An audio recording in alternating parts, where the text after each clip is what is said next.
Yes?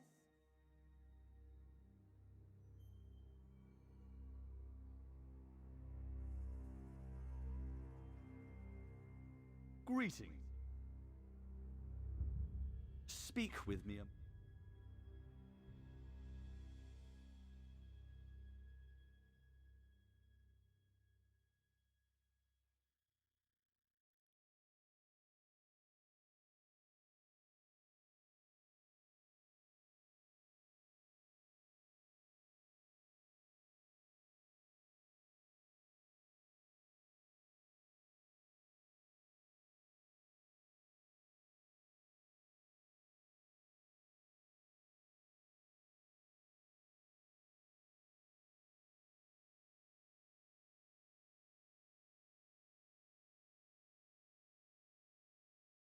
Hello there.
We've observed your travels through Grotwood and have need of your particular talents.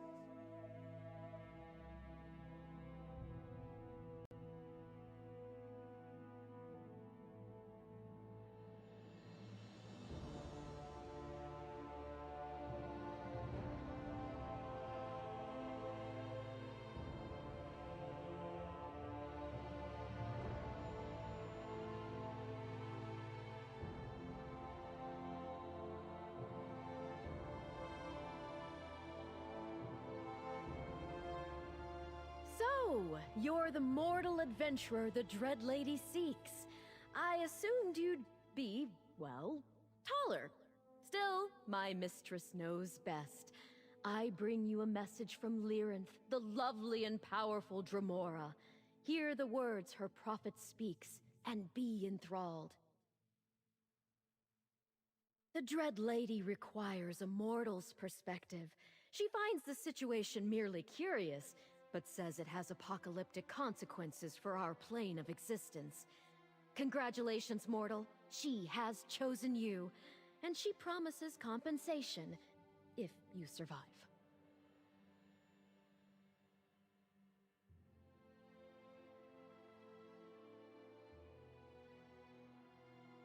Calm, I suppose. But I have faith in Lyrinth, and she seems to have faith in you. I'll mark the destination on your map. Plus, I secured transportation. The regal, sweet daffodil. Oh, and take this pendant. You'll need it when you get there.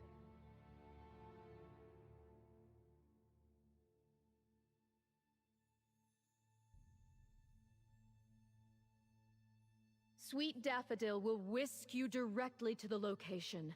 Once there, you must get past the creatures that roam the place to find Lyrinth's hidden lair. The pendant will alert you when the time comes to use it. Then, just follow the trail of energy.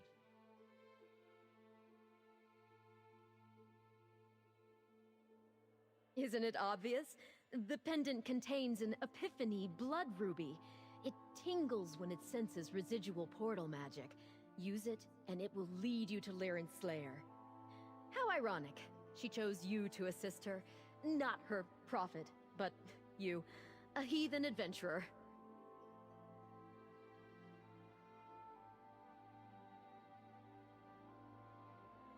That she is. Although gender isn't what you imagine when it comes to classifying Daedric entities. It took a lot of effort to summon her to this plane, just to provide you with convenient transportation. My mistress insisted, however, so I complied.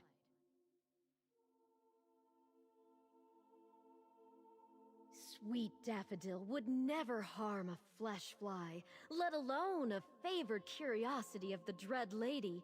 But just to be on the safe side, I suggest not getting too close to her fiery bits.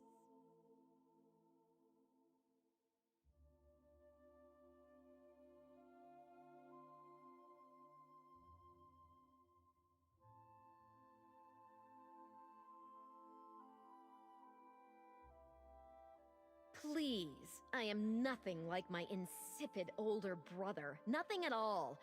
I am the Dread Lady's true prophet, her voice resounding in the mortal realm, her herald on the plain of Nirn. My dim-witted brother claims to be many things. The Dread Lady and I allow him his delusions. Makes it easier to get him to accomplish the few tasks that aren't beyond his limited skill set. You should feel honored that this time my mistress sent me.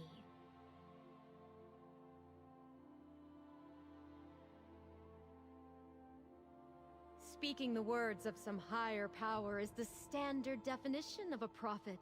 And there is no higher power than my mistress, no matter what the other temples or shrines may tell you.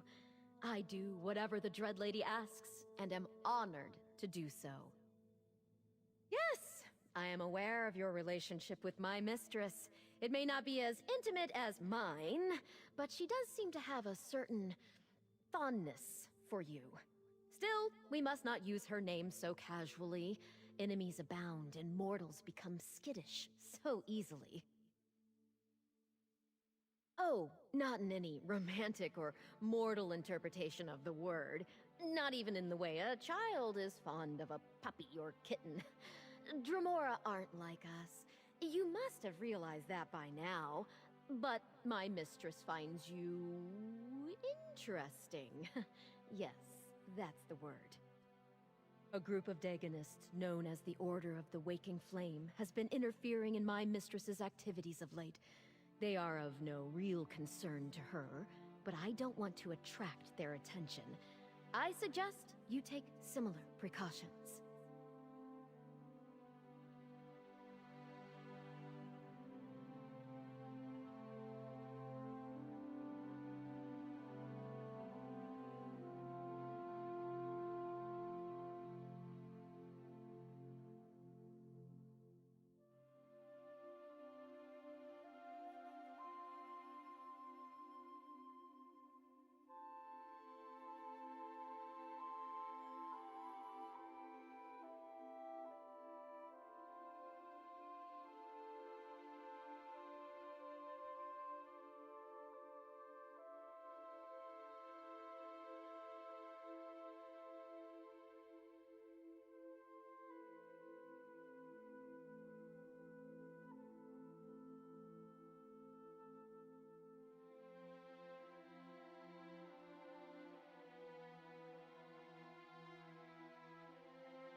blade. Remove the blade. Damn enchanted blade. I'll need to figure out how they were able to use it to trap me. But first, we need to talk. Ah, little mortal. Your timing is impeccable as always. Of course, if you had arrived just a few moments earlier, I might not have wound up with that damn blade stuck in my chest.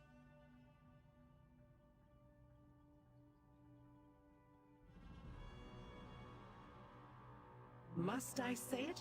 That the Dremora you know and admire had a lapse in judgment? That she failed to take her surroundings into account when she opened her portal? Very well, little mortal.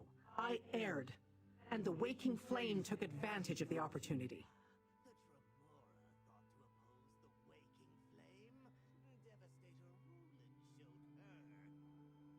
The Order of the Waking Flame, to be precise. Fanatics devoted to Mehrunes Dagon, the Daedric Prince of Destruction. 2 of the cultists followed before the portal closed and surprised me. Incapacitated me with that enchanted blade. Quite the opposite. The blade carries a unique enchantment I've never encountered before. It paralyzed me. Gave them the time they needed to portal in others and ransack the place. Quickly, check my coffer. Make sure the velvet pouch is still safe. It's what the velvet pouch contains that matters. I'm still attempting to ascertain its purpose, but since the Daegonists want it, it must be important. My coffer rests on the nearby pedestal. Check on it while I examine this accursed blade.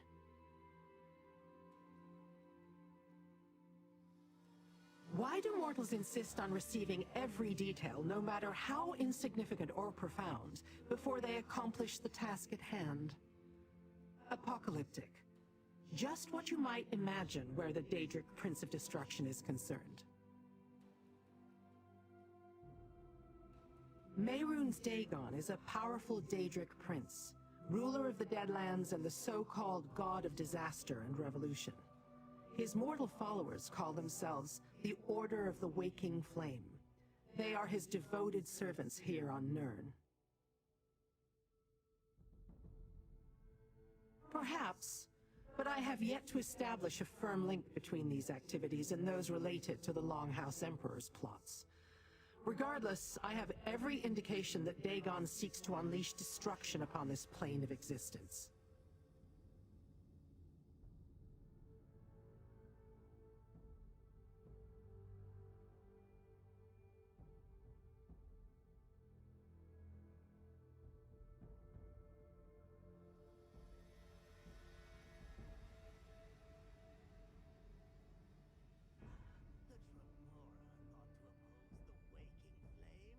Dremora are difficult to kill, and that's doubly true where I'm concerned. Besides, we don't actually die, not as mortals do. Our essence simply returns to oblivion, and we are reconstituted. How long that takes varies. The blade was more prudent.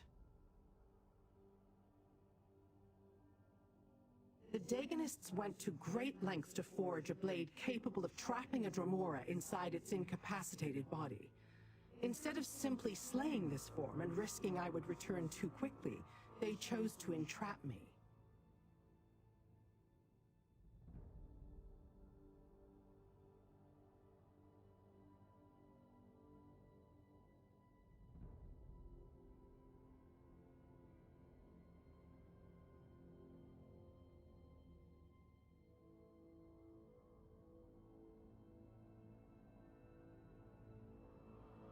I need to study the magic to be sure, but I don't think so. An enchantment of that magnitude is complex and requires a multitude of resources. I doubt they have other such blades just lying around and ready to use. I will be more cautious, however.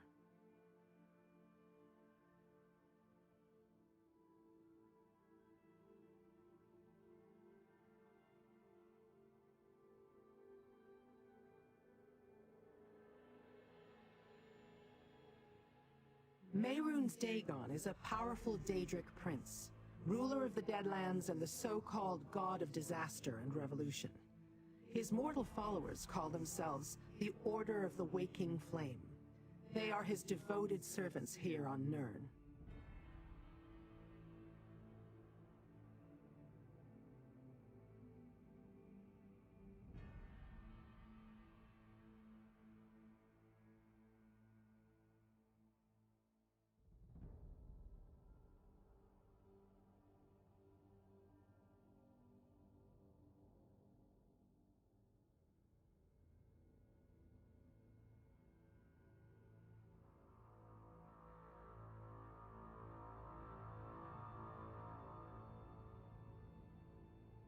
It's gone, isn't it? Search the rest of my lair. Find the cultist I wounded before the blade brought me low.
I knew I delivered a killing blow. Surprised he made it this far before collapsing. Search the body and retrieve my stolen item.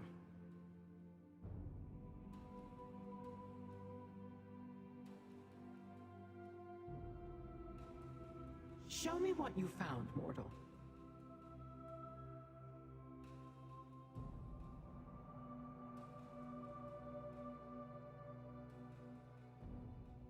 Well, little mortal? Did you recover the item that maggot stole from my coffer? Was it in one of his pockets, as I suspected? Let me see that. This letter names the maggot I killed. Devastator Rulin. And it mentions Greenshade. I wonder what they're doing in that miserable place.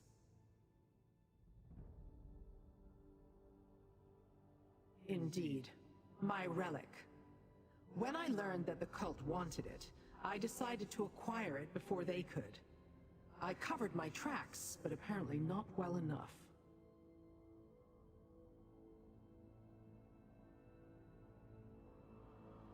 There isn't much to tell. I have yet to determine the relic's purpose or function. I was just preparing to study it when the cult invaded my lair. No matter. The letter tells us where to find the Daedrics. I'll open a portal.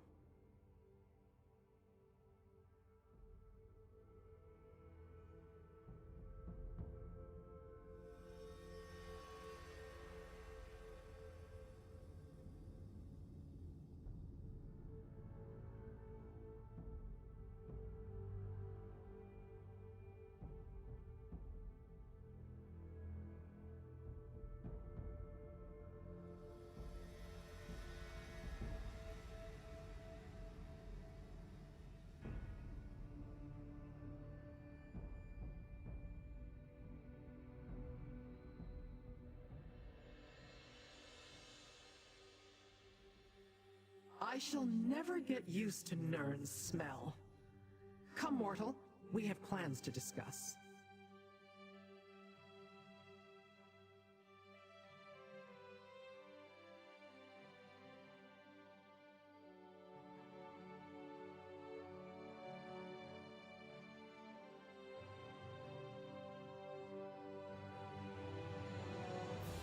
So much greenery and animal life.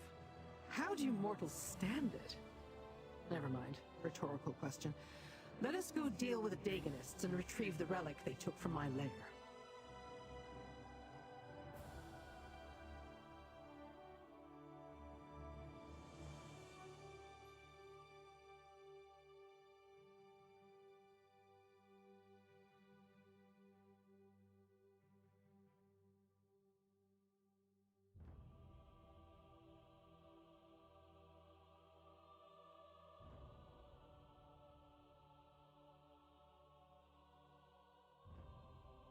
The note you discovered contains the answer, where umbrage creeps. It can only refer to one place in this region, Shadows Crawl. I have no doubt we'll find the Daegonists near there.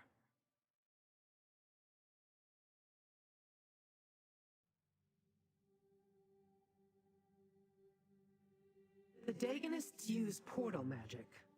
I can smell its residue on the air. The pendant that Rogatina gave you. It can be used to follow traces of portal magic in the area. Right here. Simply use the pendant and follow the trail of the residual magic. Then use it again once the trail turns cold. We must retrieve the relic they stole from me. I shall pursue my own investigation and meet you once we locate the cultists.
The Dremora?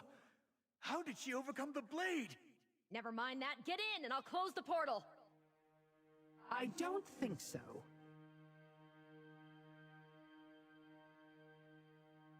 A simple spell will keep the portal open.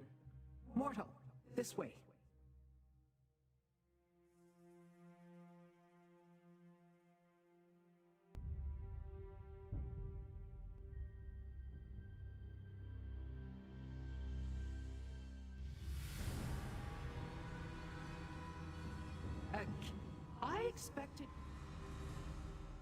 I expected Dagon's bootlickers to have grander accommodations than a simple cave.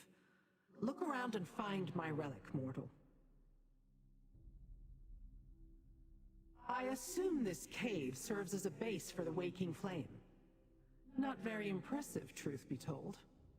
Come, let us find whatever hole those cultists used to store their valuables. I want the relic back in my possession before the next clan fear cause. Search the area. Leave no stone unturned. We must retrieve the relic they stole from me.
I hear voices up ahead. It must be the cultists.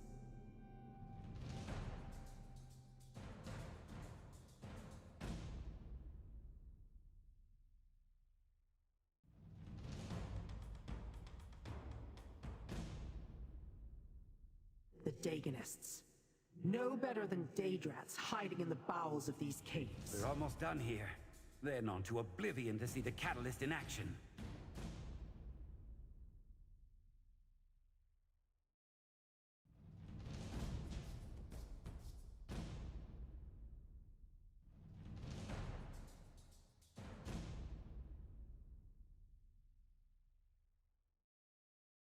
The Jernmora. Coming here was a mistake, Lyranth.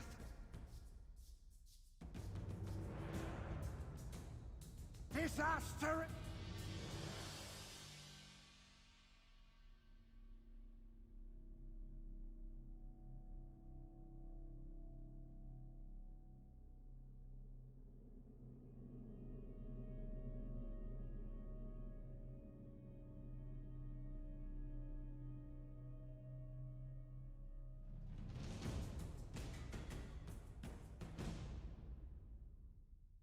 Finally!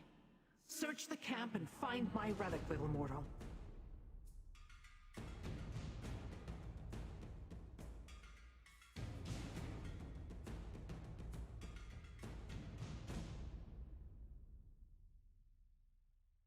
Well done, mortal.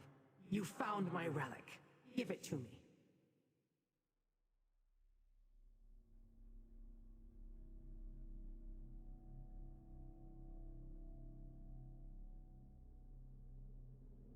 Curious drawings. Definitely mechanical. But what was that about transforming Daedra? Intriguing.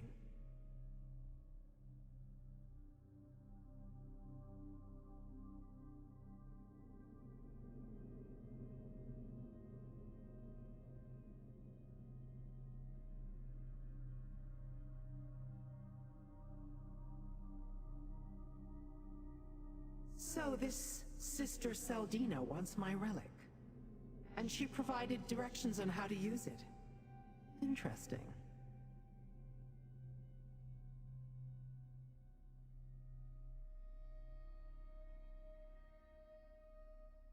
A letter that conveniently lays out the cult's plans, schematics for some strange device, and my relic.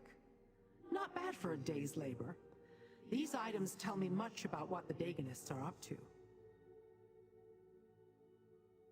That this Sister Seldina had the audacity to order the cultists to steal my relic. And she gave them the damn blade that incapacitated me. She calls the relic a portal key. Claims it leads to some sort of base in Oblivion. Yes, from which they plan to unleash disasters upon your world. I suspect it has something to do with these schematics. A diagram for some sort of device they call the Cataclysm. It has some purpose regarding Daedric transformation. Intriguing.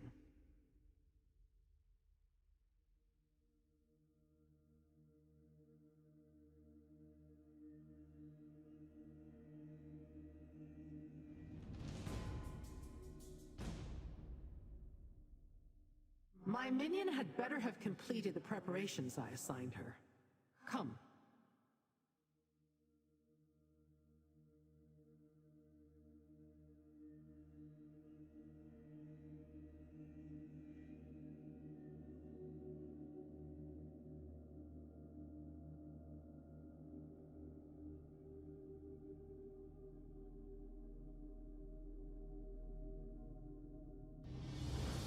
Mistress, the adventurer approaches.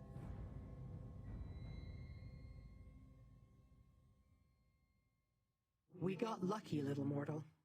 The letter we found indicated that Sister Seldina wanted the portal key brought to her after the cultists recovered it. For whatever reason, that didn't happen. Perhaps they were waiting for Devastator Rulin to return. Yes, and whose corpse now rests before us. He will serve my purpose as well, I think. Time enough for that later.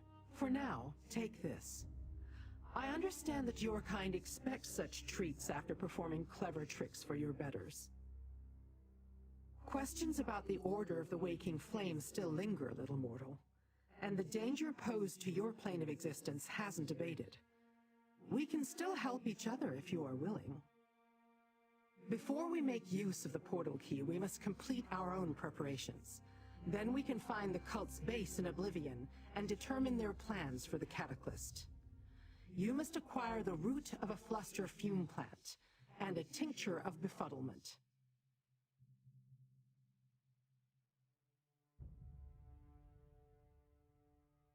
The relic opens a portal to Oblivion, most likely the Deadlands. Regardless, we can't just stroll in and expect them to reveal their plans. I'll use those items to create a potion to fool them. It will make you appear to be the corpse lying here.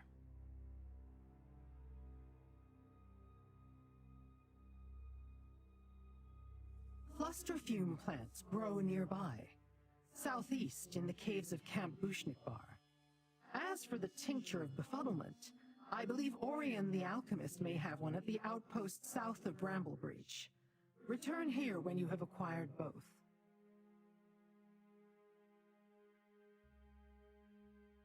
No, it will make you look like the dead cultist when he was still among the living. That's the intent, anyway.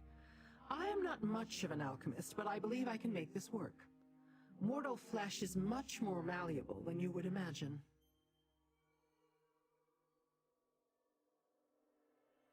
Consider it an enhancement for the potion I'll create. A strengthening agent, if you will. It provides the necessary layer of bewilderment that will reinforce your disguise. An alchemist I know has a supply. Orion. You can find her at the outpost south of Bramblebreach. When I learned the cult sought the relic, I acquired.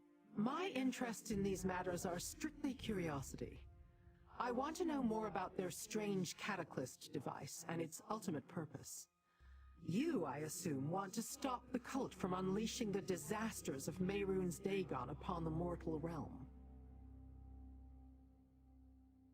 No, but we can both get closer to our goals. We know that a cult leader called Sister Seldina is expecting our dead cultist to bring the portal key to her. And we know she plans to test the Cataclysm. We need a little-known plant. The fluster fume has a wide variety of alchemical applications. For our purposes, the root will suffice. That's where all the confusion-inspiring properties congregate. It will help muddle the minds of those you encounter.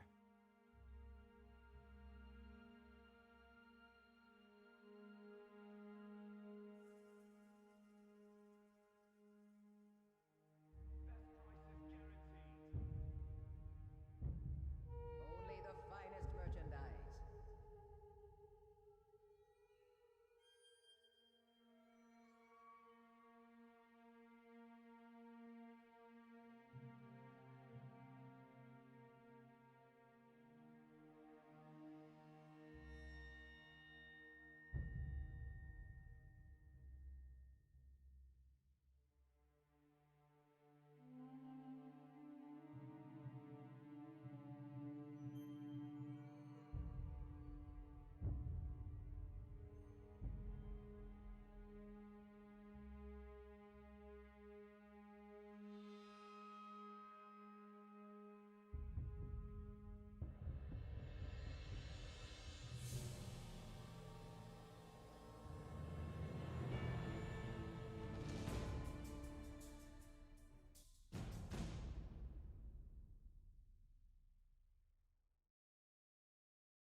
Miss me?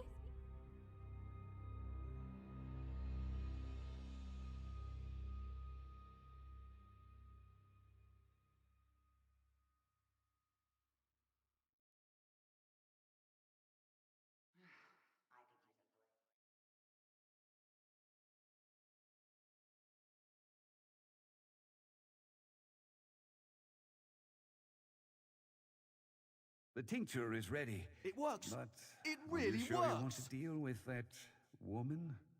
That woman is very powerful, and I've enjoyed my discussions with her. What did she call herself? A prophet?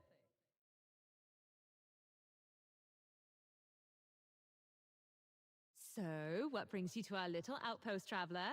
If you're looking for something specific, I must warn you that my alchemical stocks are severely limited at this point in time.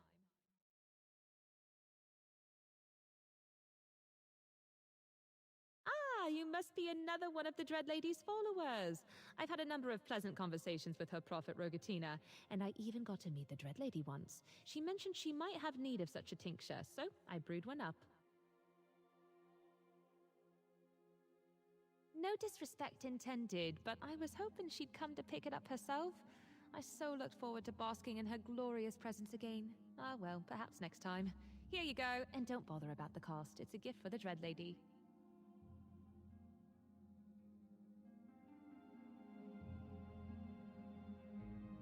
Let's ride!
I think I'm getting good at this. Oh, I probably shouldn't be proud of that.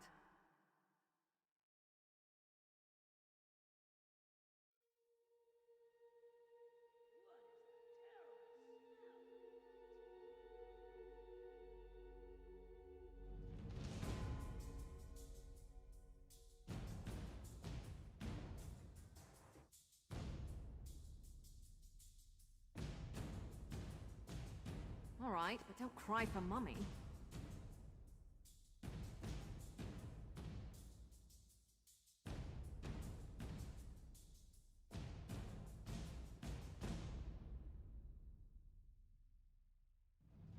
So the Wood Elves have a friend who's not afraid to fight. Good. Give me your best.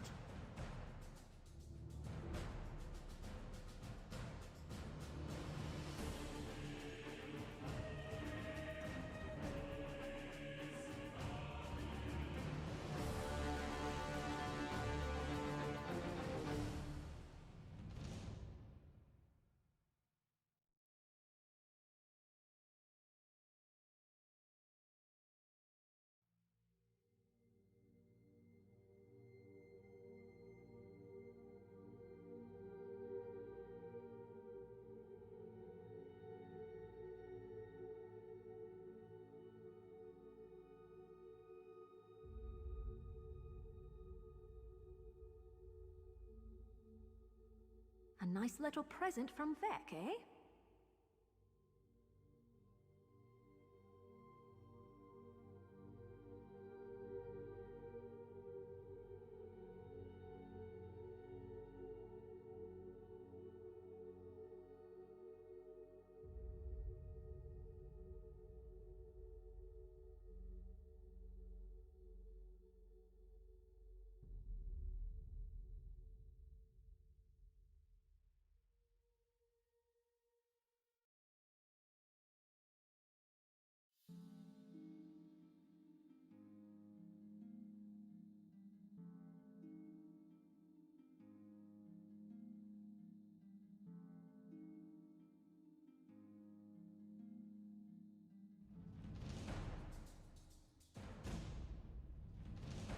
Keep your guard up until you've got your footing.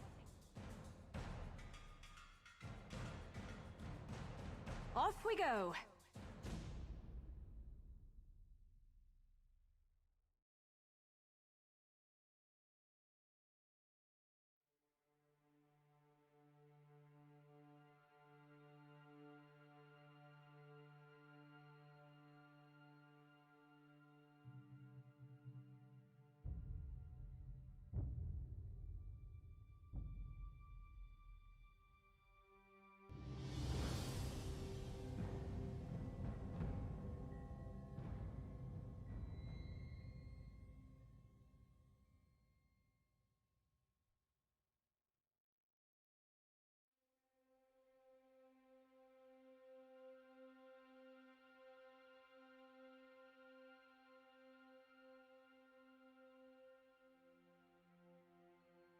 Just in time, little mortal. Place the root and the tincture in the cauldron.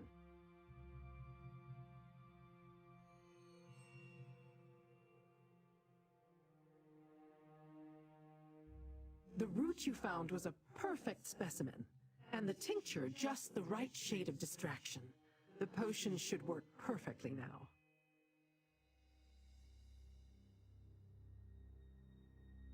Of course. Wheels within wheels and all that. After you drink the potion and disguise yourself as a waking flame cultist, I will pretend to be your prisoner. Not only are you returning with a portal key, you're bringing them a gift. Me. Devastator Rulin, the worm who led the craven attack on my lair. He had the good fortune of dying by my hand before his associate incapacitated me with that damn blade. You will pretend to be the cultist, and I shall pretend to be your prisoner. Sister Saldina's letter explained how to align the segments of the portal key. I shall set it accordingly and open a doorway to whatever realm the cult is using as a base. You drink from the cauldron and step through. Then our charade begins.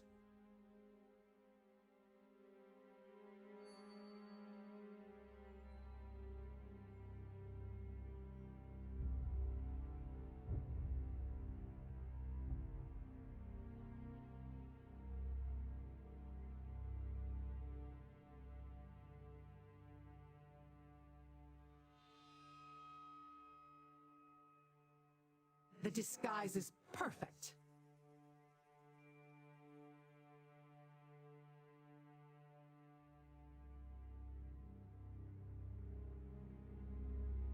Now, I shall activate the portal key. There. Step through and assume your role. I shall do the same.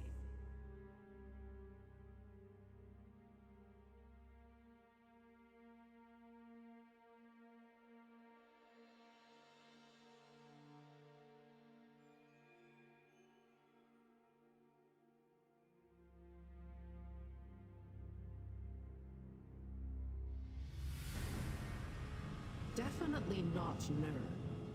Let's look around.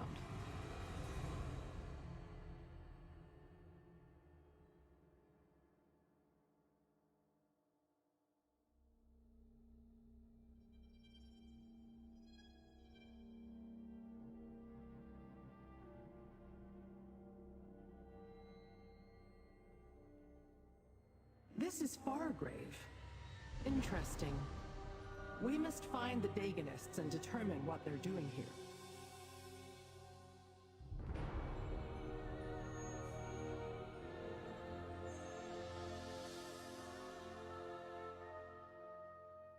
This obscure corner of Oblivion is known only as Fargrave. I certainly didn't expect the portal key to lead us here. I wouldn't have expected you to. The inhabitants prefer their privacy. It's a realm without a prince, which gives them a modicum of freedom. And it's a crossroads of sorts. A way station between Nirn and the rest of Oblivion. Once you find your way to Fargrave, the paths through Oblivion become easier to navigate. Daedra and mortals alike can be found here, engaging in trade on a planar level. I begin to grasp why the Waking Flame have set up operations here.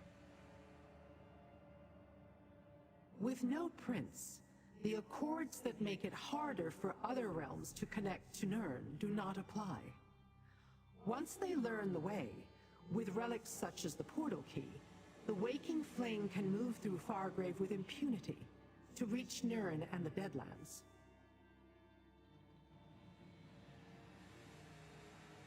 Not for any reason that won't give you nightmares, little mortal. Now, let's find the cultists so you can present your prisoner. Then we shall learn what we can about the cult's plans and the true purpose of the Cataclysm.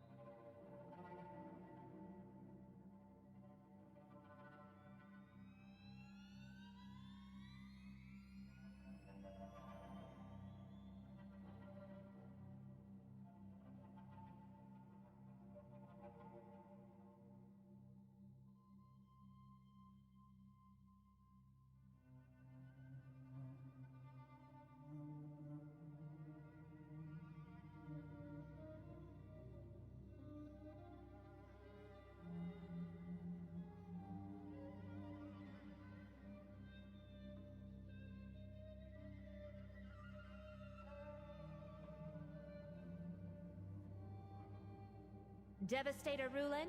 Is that you? We fear the Dremora killed you, and who's that beside you?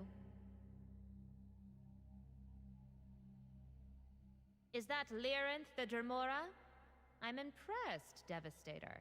I didn't imagine your mission would yield such notable results.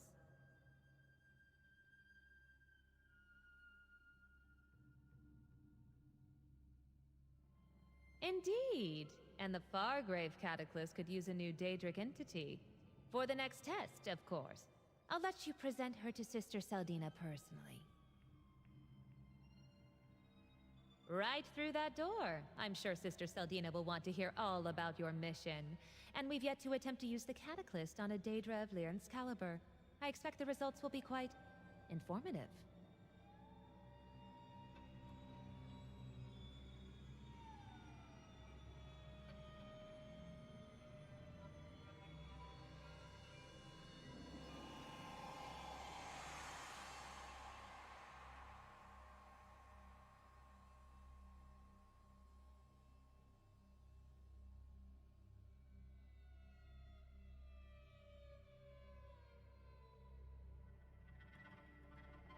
So, the mortal returns from its mission, and it brings a prisoner. How unexpected. And I assumed Lyrinth was more capable. I would never allow myself to be captured by one such as you. Still, Nokvraz may want to question her before the next test. Does Sister Saldina not teach her Devastators anything of import? Volkina's Nokvraz is a favorite of Lord Dagon, sent here to ensure Saldina doesn't mangle the Cataclysm project. Such endeavors are too vital to leave completely in mortal hands. You're a mortal, but do you have to be so naive? Sister Saldina has her place, and she will keep it for as long as she proves worthy. When she no longer serves a meaningful purpose, Nokvraz will take action. Until then, step carefully, Devastator.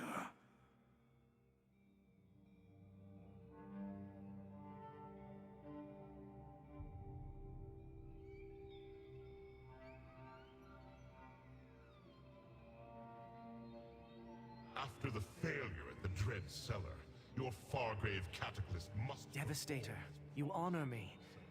How can a lowly acolyte serve you?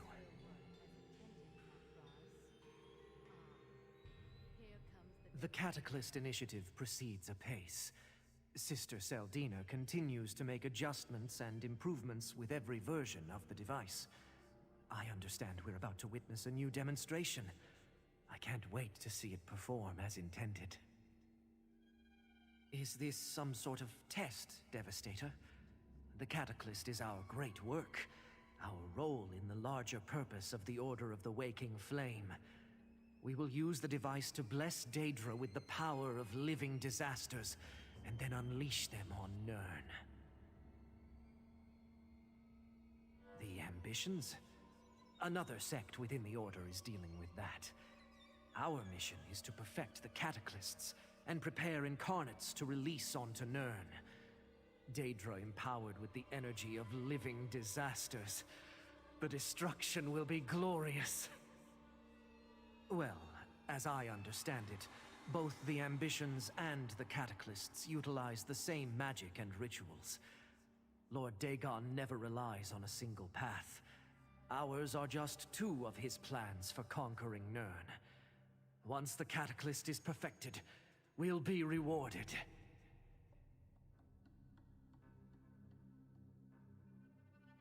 Devastator Rulin, you've returned. And with a prize, I see. Impressive. We thought for sure that the Dremora got the better of you and your team. I'm almost glad to see we were wrong.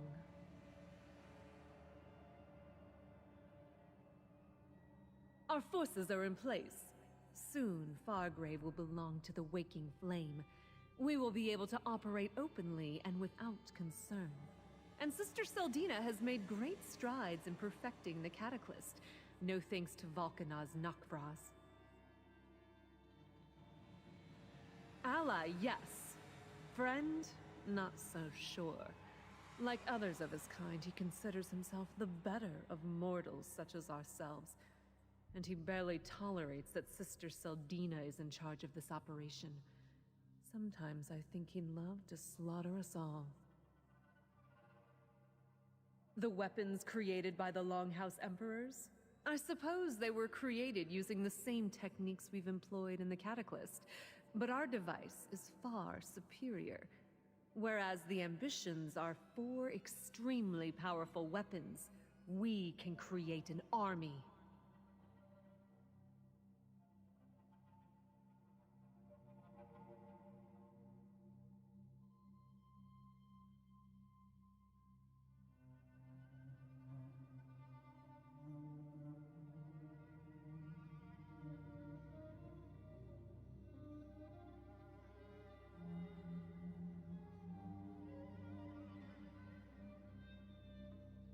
Devastator Rulin. I assume the blade did its job? Of course it did. How else could you capture Lyrinth the Dremora? She has been a thorn in our side for much too long. Well done. But what about the portal key? Were you able to recover it?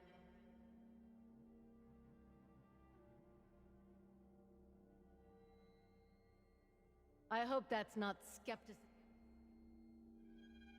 Devastator Rulin. A remarkable achievement, Devastator. And fortunate as well. We're about to perform another test with the Fargrave Cataclysm, and Nakvraz is hesitant to provide me with any more of his precious Daedra. Lyrinth should do very nicely.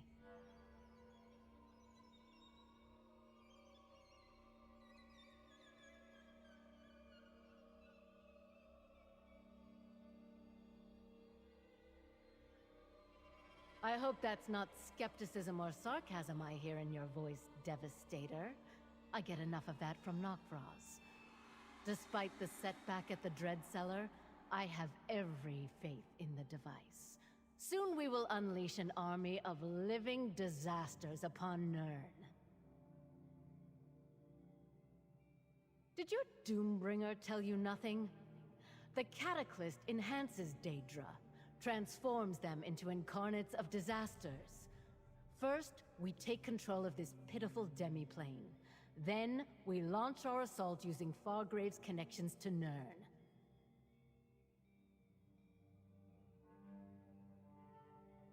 Worthy? It is brilliant. Sentries, take the Dremora and place her in the Cataclysm. Devastator, enter the Cataclysm chamber when you're ready. Then the demonstration will begin.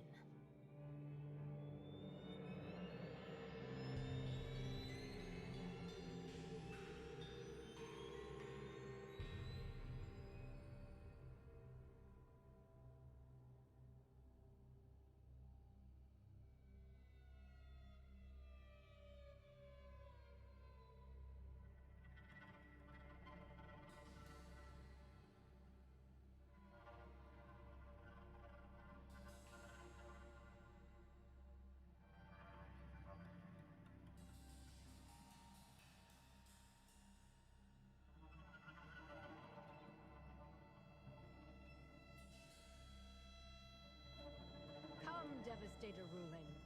For your excellent service to the Order, I award you with the privilege of activating the Fargrave Cataclysm. Touch the rune and witness the transformative power of the Cataclysm. Lord Dagon's blessing will turn Lyrinth into disaster incarnate! Do what you must, Flea. Lyrinth is ready.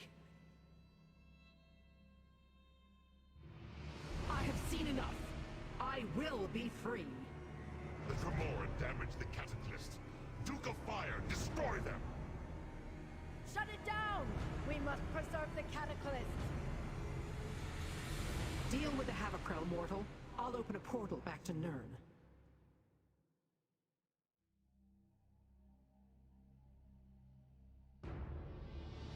Laughable mortals! You have no power here! You will be destroyed for your audacity!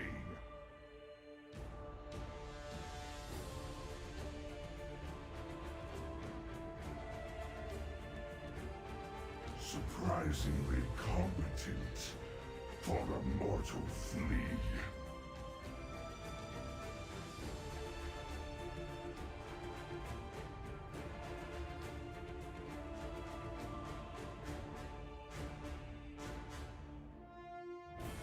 This device is lost, Seldina. Another fail, you and your Order.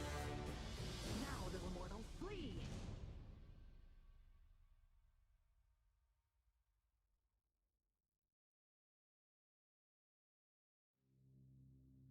The energy emanating from the Cataclysm is interfering with my magic. We must find a place where I can open a portal.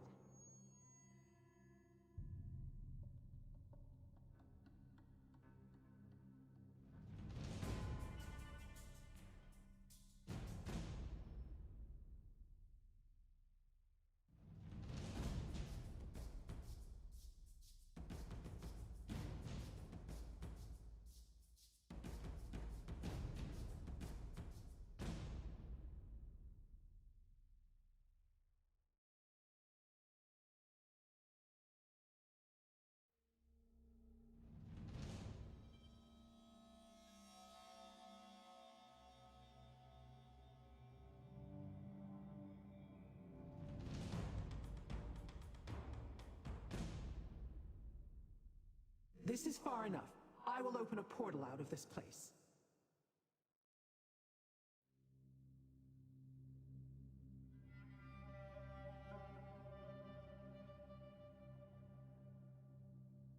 Quickly, into the portal before more...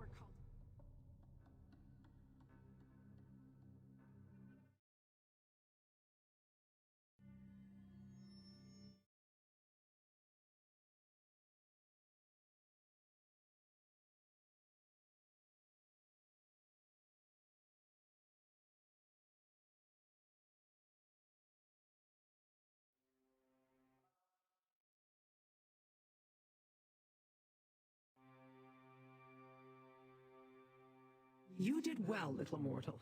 Sister Saldina and her cultists never suspected a thing, and we returned richer than when we departed.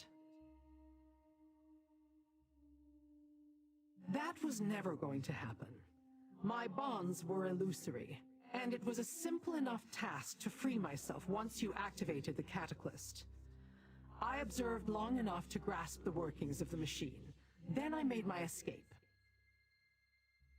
We learned that Sister Saldina's faction of the cult has a base in Fargrave, and they plan to conquer that obscure plane of oblivion to use as some sort of staging ground for their nefarious machinations. The power surging through the device carries the tinge of Mehrunes Dagon. It seems it is designed to imbue a Daedra with the energy of a single disaster and transform it into an incarnate. They plan to unleash these horrors on Nirn. Perhaps. Noctvraz seemed to think so. I bought us time to consider, to plan. Sister Saldina can make more such devices, however. Eventually. But did you see? Nokvraz despises Seldina. Perhaps we can use that.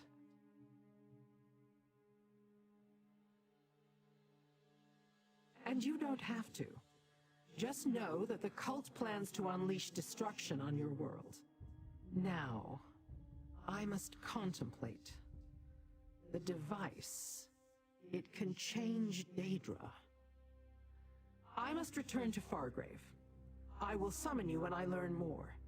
Until then, you have my thanks. So many avenues to ponder. Sister Sildina and the Waking Flame, the Cataclysts, Valkanaz, Nokvraz, and Mehrunes Dagon's role in all this. I shall return to Fargrave and see what else I can learn. I'll call upon you when I need you, little mortal. Because that is where Sister Sildina is. The cult has ambitious plans for the Demiplane. We delayed those plans, but we didn't stop them. I will find out what I can and then send for you. Assuming you still want to save your world, that is.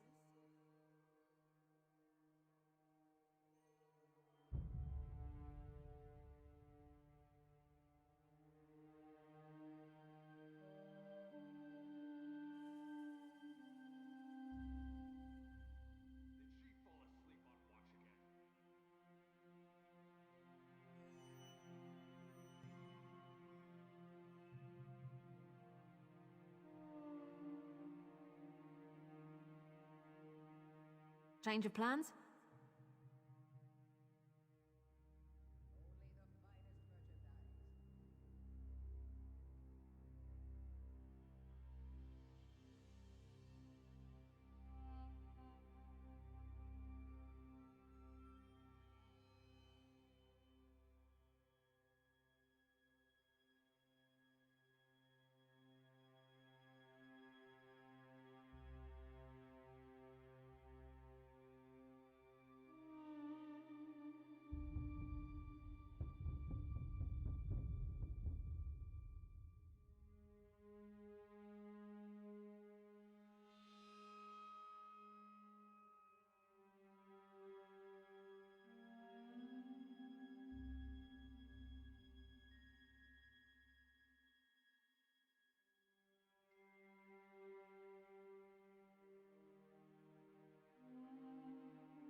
The Anchorite!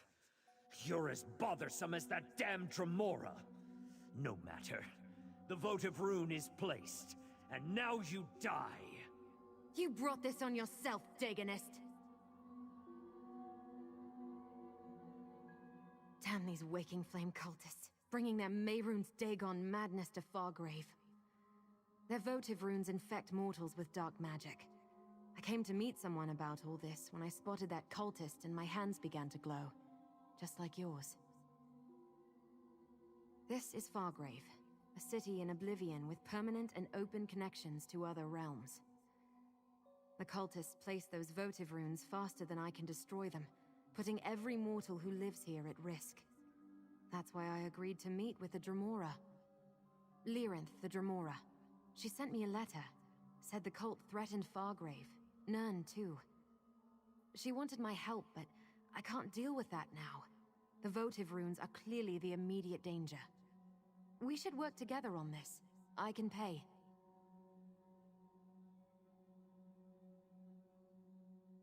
I need you to talk to my contacts.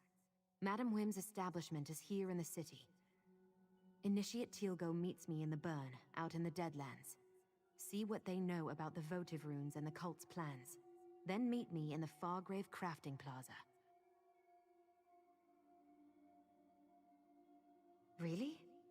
All I know is that she's a Dremora who has an interest in the Dagon cult known as the Order of the Waking Flame. This is where we were supposed to meet, but all I saw when I got here was that cultist and the votive rune he was casting.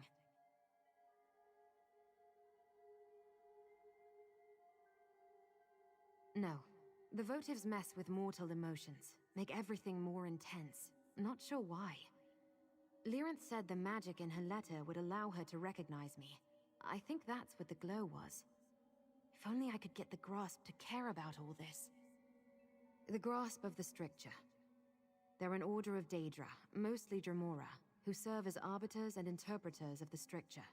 A magical covenant that allows Fargrave to serve as neutral ground for all Daedra. They enforce the laws, to a point. Well, since mortals aren't bound to the Stricture, the Grasp pretty much ignores us, unless we interfere with the Stricture in some way. As long as the cult and its votive runes only threaten mortals, the Grasp simply doesn't care.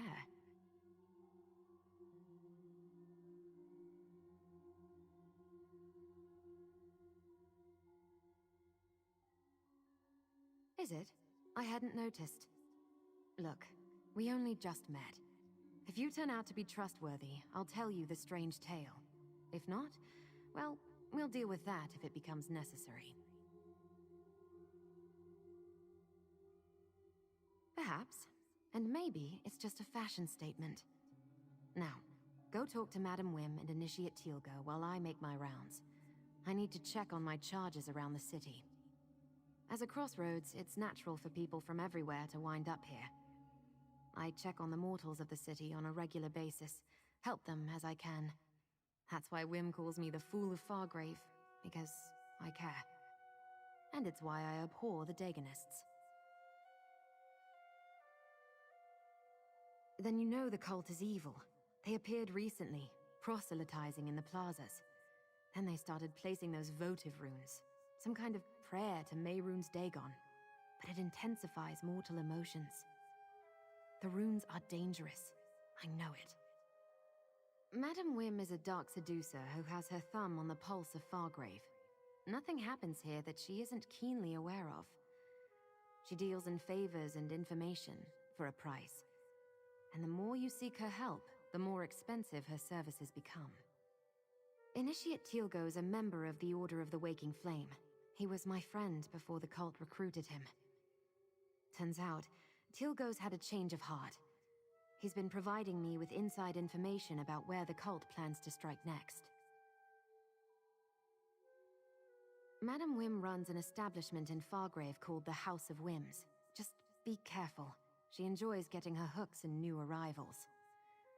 You'll find Initiate Teal'go in the Deadlands, an area known as the Burn. The Plaza of Portals will take you there. The Plaza of Portals is one of Fargrave's most important locations. A series of permanent gateways to other realms in Oblivion. One of those realms is the Deadlands, The domain of Mehrunes Dagon. The glow seems to have faded. For now. Was tired of walking anyway.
Why won't you all just leave me alone? Something terrible's about to happen. I just know it.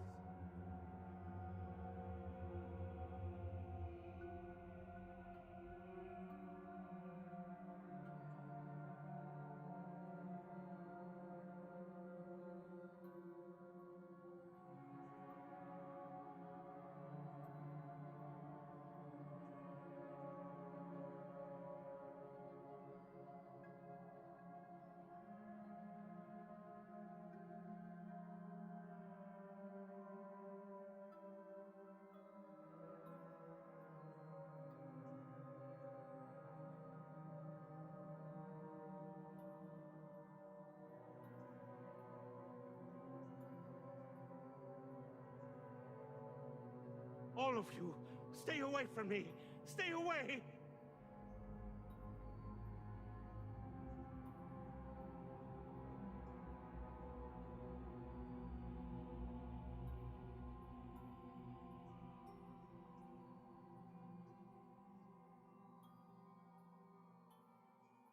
An ogre just stepped on me. Oh, the nerve.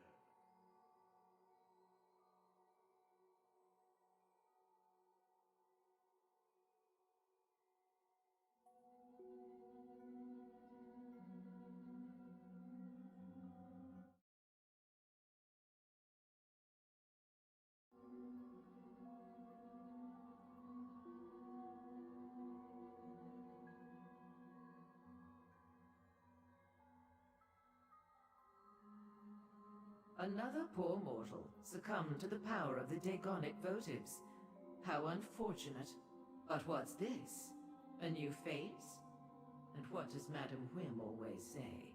New faces bring new opportunities. Let's talk.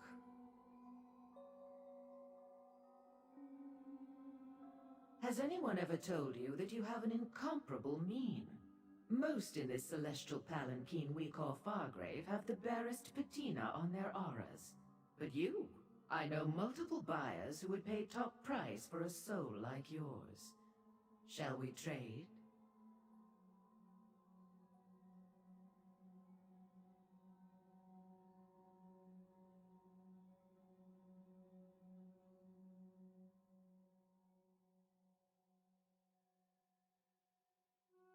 What? Poor Josette? She's one of my favorite regulars. At least she was, before the votives affected her. First, she became belligerent, then extremely melancholy. Now she's practically mindless. But tell me, darling, what brings you to Madame Whim's?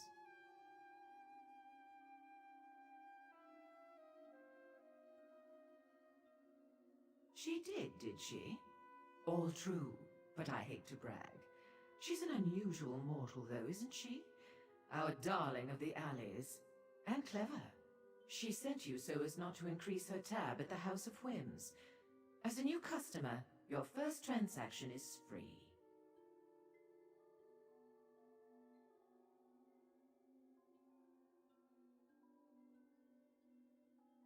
Ah, two topics on the lips of many a Fargravian.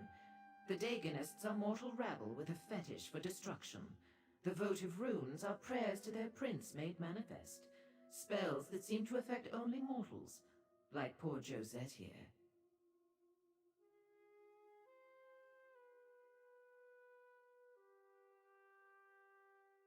An interesting question. Alas, I have no answer. But you're not the only newcomer to our fair city seeking such knowledge. My eyes about town tell me that Lyranth the Dremora has come to Fargrave. She's in the shambles, searching for Sister Seldina. You want more? I'm giving away an awful lot as part of your free sample, but I am feeling generous today. Sister Seldina leads the Daegonists here in Fargrave. She and Lyranth seem to have it out for one another, though I have yet to ascertain why. As the name implies, I trade in eccentricities and capriciousness. I buy and sell as impulse dictates. My establishment carries indulgences from across Oblivion. And information, of course, along with food, drinks, and an amenity for every appetite.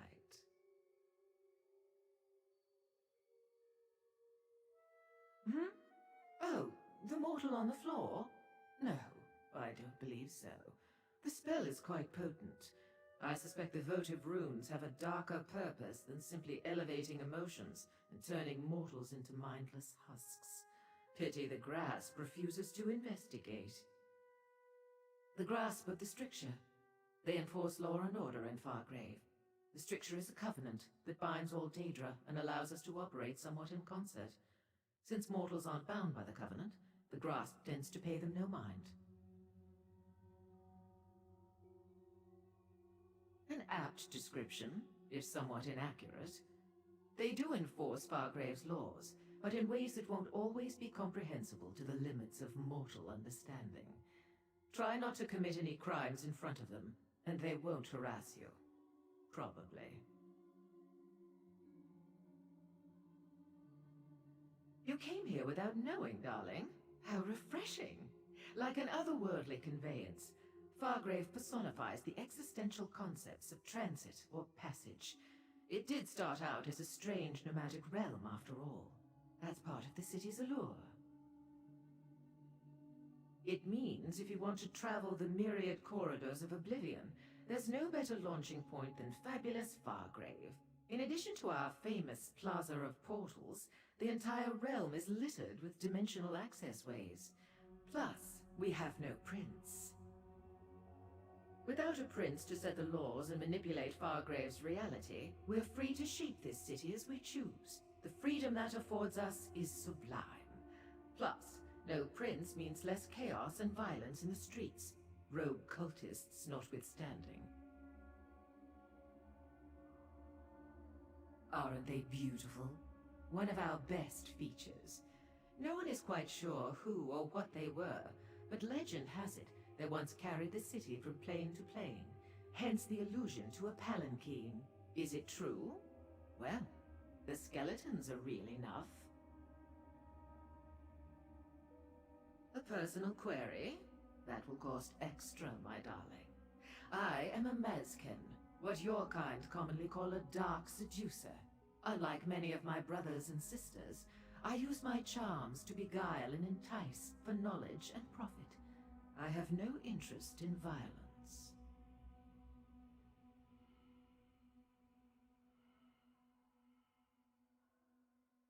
A terrible place. I urge caution if you decide to venture there. It's a warren of alleys, tenements, and ruins, hidden behind thick walls. Many mortals live there in the most appalling conditions, but it can also be a good place to conduct business. Oh, innocent mortal. The kind of business best engaged in, where the grasp of the stricture doesn't reach. It's a perfect location to hide a Daegonist cult, seeking to cause chaos and mayhem. I'm surprised our darling of the alleys didn't mention that. Darling of the alleys, fool of Fargrave, woman in the mask. Ever since the anchorite arrived in Fargrave, she's gone out of her way to help the mortals cast upon our shore, and she asks for nothing in return. Pity I know so little else about her.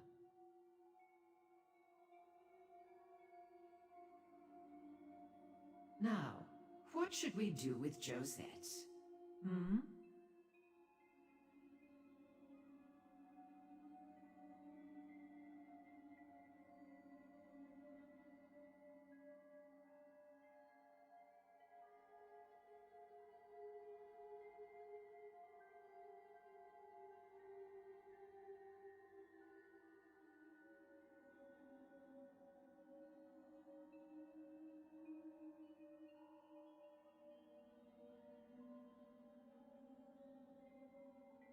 I welcome you, fellow mortal, as the mouthpiece of great Vruzimbu.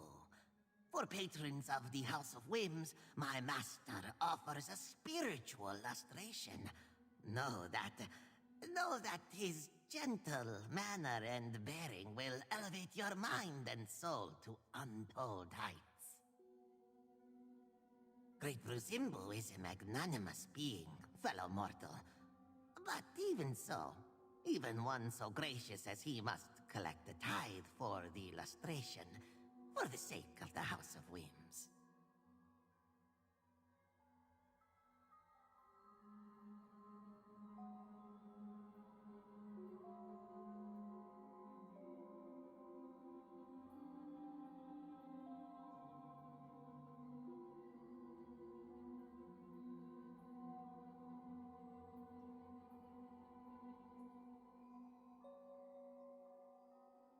Aha. Ninzeru always attracts them, does he not? The curious, the irrepressible priors. You wish to know what Ninzeru can offer you in this House of Madame Whims, yes? Ninzeru has the tonic, living one. My golden panacea to make your insides shine. Of course. Gold begets gold, living one. Unlike the Madam, Ninzeru provides no free samples. He will summon the prized substance from the most valuable of sources.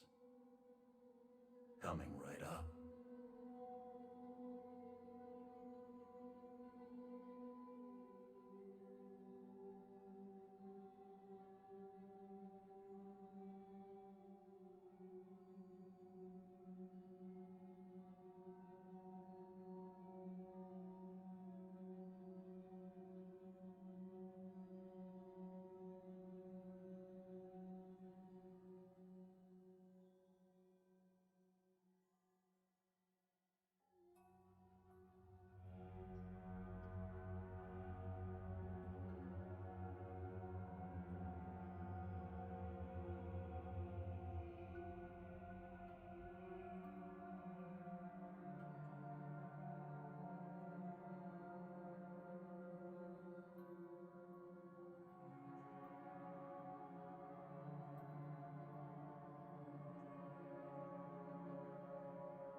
All of you, stay away from me!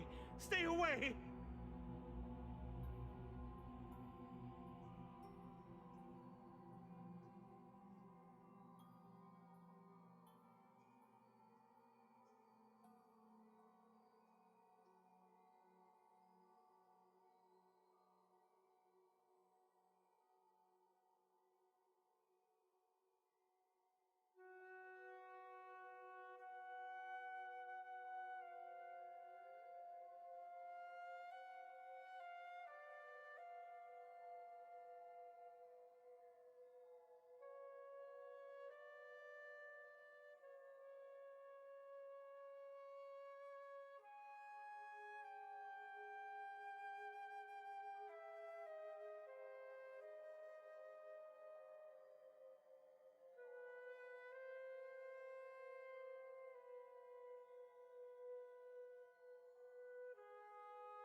Let's ride!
You know, You're I not like the person to I think was I'm supposed agreeable. to meet. What do you want?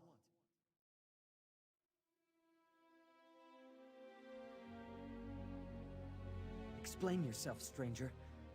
The Deadlands isn't a place for chance encounters.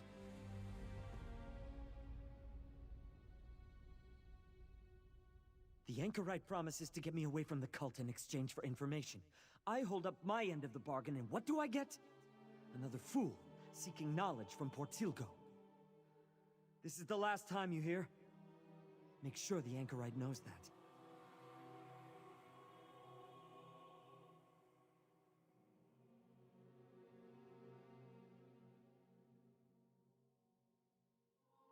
They don't tell lowly initiates all the details of their master plan, but I hear things. Sister Seldina wants to take over Fargrave, make it an offering to Mehrunes Dagon.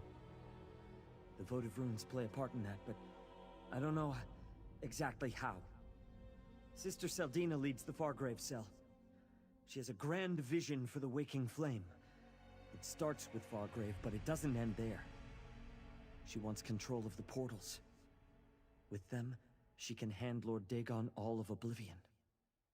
Even Nirn would be in reach.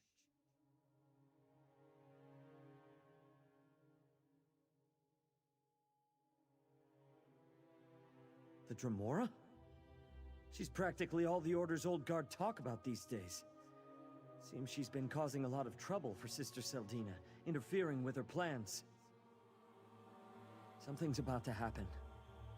Tell the Anchorite. Fargrave's in danger.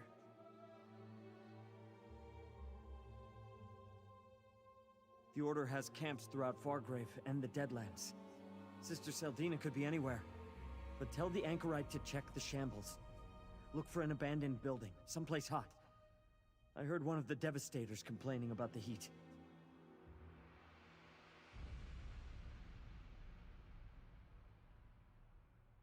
If we were talking about the Deadlands, no. But the Shambles is a different story. That section of Fargrave can't have too many places hot enough to make a Devastator uncomfortable. The anchorite will figure it out. What? You assume every Dagonist is a true believer, willing to do whatever their superiors tell them? I joined up because they promised me a better life. A way to escape the shambles. But they lied. The anchorite agreed to help me, for a price. If Sister Seldina knew I was talking to you or the anchorite, my life wouldn't be worth a scab on an Ogrim's elbow. I want out! Look, tell the anchorite. She can find me at the Bearer's Rest in Fargrave when she's really ready to help an old friend. Tell the anchorite I'll be at the Bearer's Rest. She owes me, and I expect her to honor our agreement. Off we go!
All of you, stay away from me!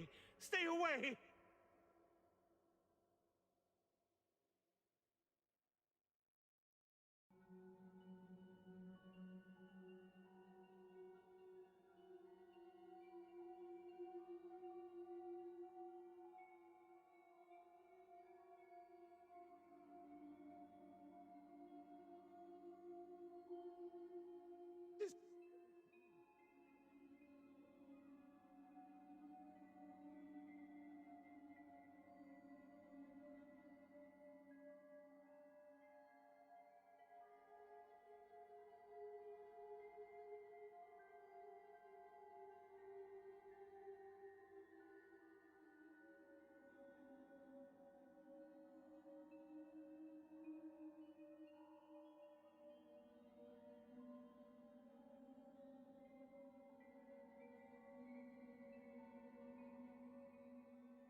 Over here, friend.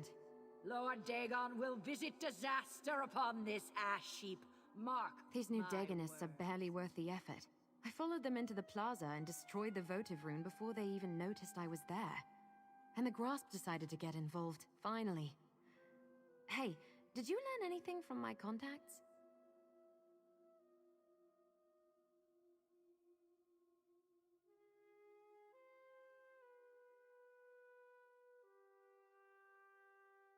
Madam Wim didn't charge you, I hope. She usually lets you sample her wares for free the first time. After that, it gets expensive. The Shambles is a big place, but now we know more than we did when we started. Did you also make contact with Teal'go?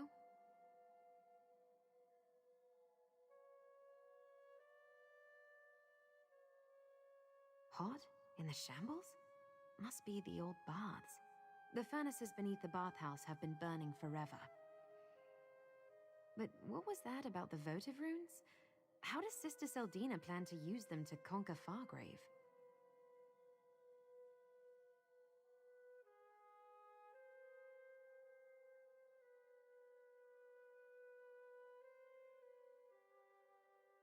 Damn it! No one is going to conquer Fargrave if I have any say in the matter. I suppose we need to investigate the old bathhouse. If we find Sister Seldina, maybe we'll find Lyranth too. Let's meet in the Shambles. We can discuss our options there. Once we enter the Shambles, we can work our way together to the old bathhouse. The Shambles can be a dangerous place, but it's also where the majority of Fargrave's mortals live. Warrens and dark alleys fill the area. There are 3 main paths through the Shambles. We can take any of them to reach the bathhouse. Just that it's mostly abandoned, hasn't been used by anyone but squatters and vagrants for years. It's isolated at the northern end of the Shambles, easy to secure and unbearably hot. The perfect location for the Dagonist leaders to plot and scheme. Move, mortals, flee! You will see. Lord Dagon will devour you and your city. Be silent! Your prince has no power here.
The Shambles. Not a place for a casual stroll. Let's go check out the old bathhouse.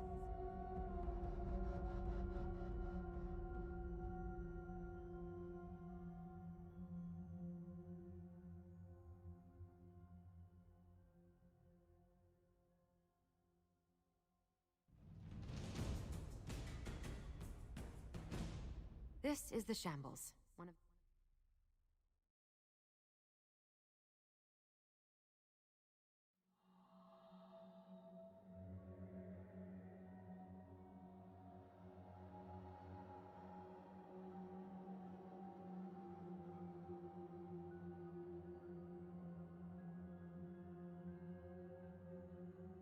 Choose a direction.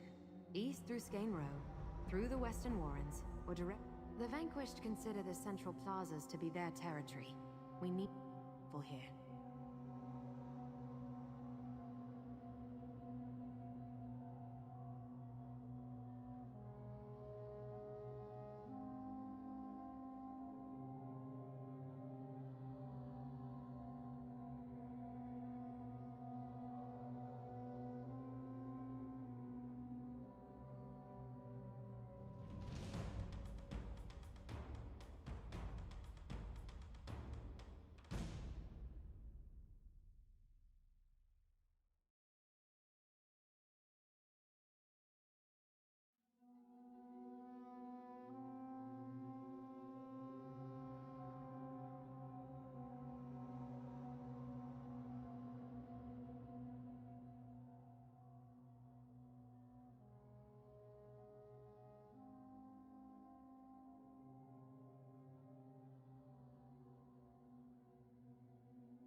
best defense, always a good attack.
That door should take us into the bathhouse, if we can open it.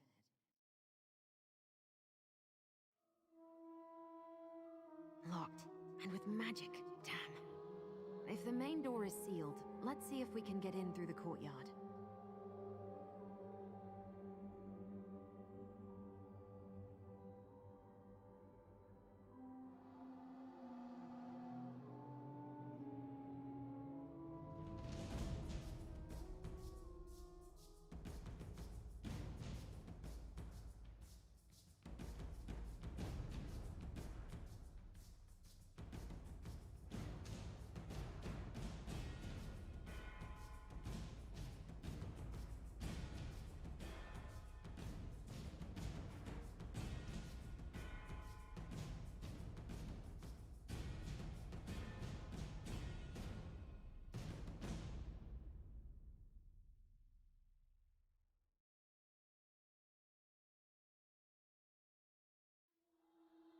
That door leads to the courtyard and isn't warded.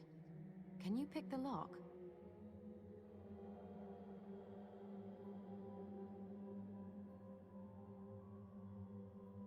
That opening in the rocks. Maybe we can reach the caves below and get into the bathhouse from there.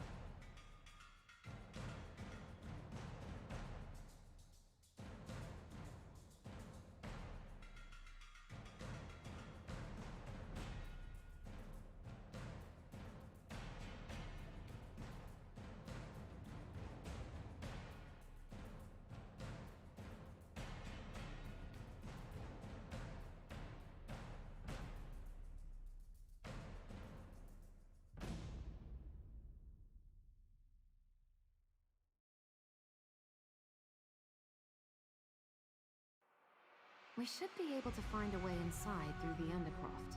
It runs beneath the bathhouse. Another ward. I think we can get past this one, though. I have an idea. Unlike the door outside, this area contains everything we need to disrupt the magic sustaining the ward and dispel it. I've seen the Daedra use these crystals to do all sorts of things. I spotted a lucent among the debris in this hall. It's a Daedric crystal that can absorb and store the background energy that pulses through all the realms of Oblivion.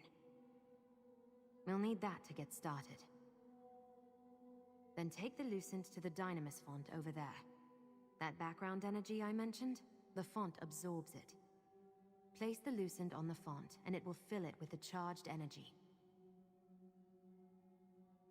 Finally, insert the charged lucent into the discharge labrum beside the door.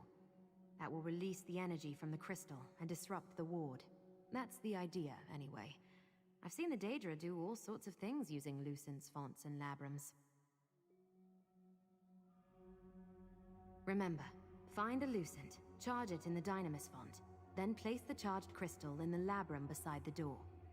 Once you understand how Lucents function, you can use them to accomplish all sorts of things throughout the realms of Oblivion.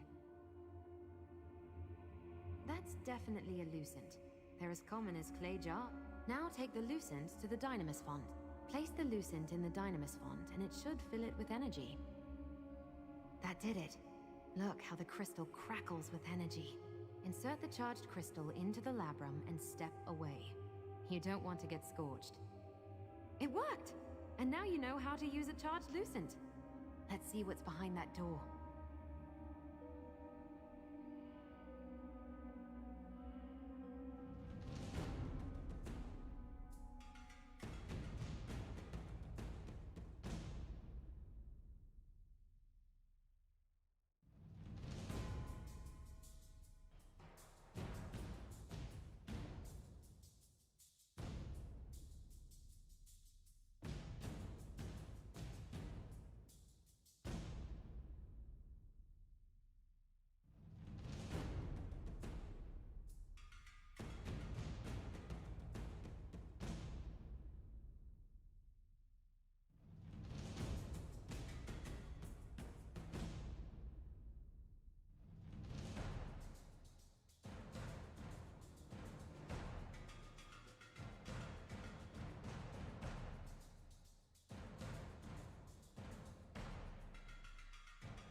Our hands.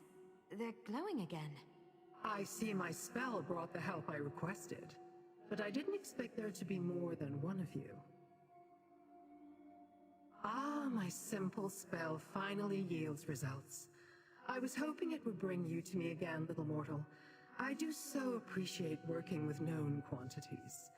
But who is this other immortal who also carries my glowing brand upon their flesh?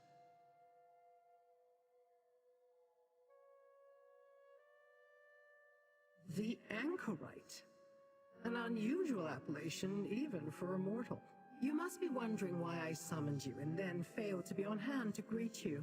When I heard that Sister Seldina had arrived at their headquarters in the Shambles, I had to act quickly. You can plainly see that I did not. Finding this location took more time than I expected, and even then getting inside has proven difficult. But now that we're together, I suspect we can make short work of any obstacles and locate Sister Seldina. My reasons are my own, little mortal. Suffice it to say, I want to determine how Sister Seldina plans to utilize the votive runes to seize control of Fargrave. She wants to use its many portals as a gateway between the Deadlands and Nirn. Even a Dromore of my talents cannot hope to stand alone against the Daegonists and an army of living disasters. I seek to learn Sister Seldina's secrets. You want to protect the mortal realm from total destruction. Together, we can accomplish both. She's smart and ruthless. A powerful combination in a mortal. She commands the Daegonists here in Fargrave and oversaw the creation of the Cataclysm.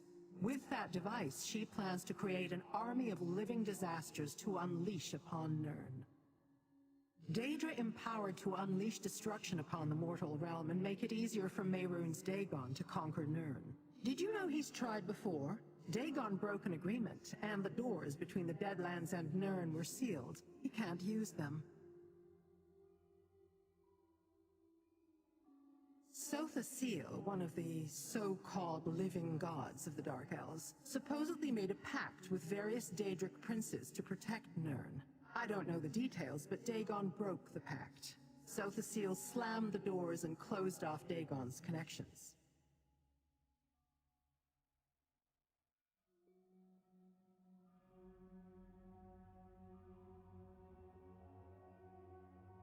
Everything about Sothaseal's pact is rumor and speculation, so that is what I hope to determine. And I want to examine the Cataclysm. The attack on Fargrave could begin at any moment. Shall we enter the next area and see what Saldina is up to? The glow. It vanished again. The spell has run its course. The glow will not return. Now, to deal with this ward. Come, I sense activity in the chamber beyond.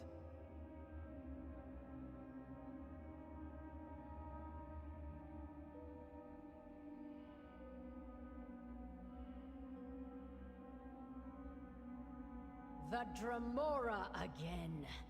Well, you're too late. The ritual is almost complete. Dagon's blessing reverberates among the votive runes.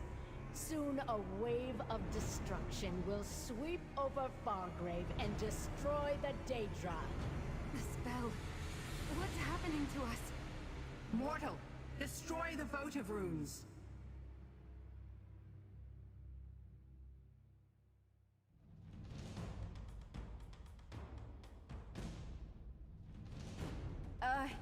You lead.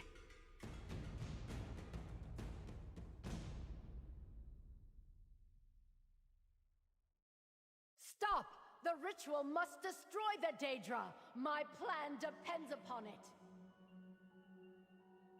Waking Flame, protect the votive runes!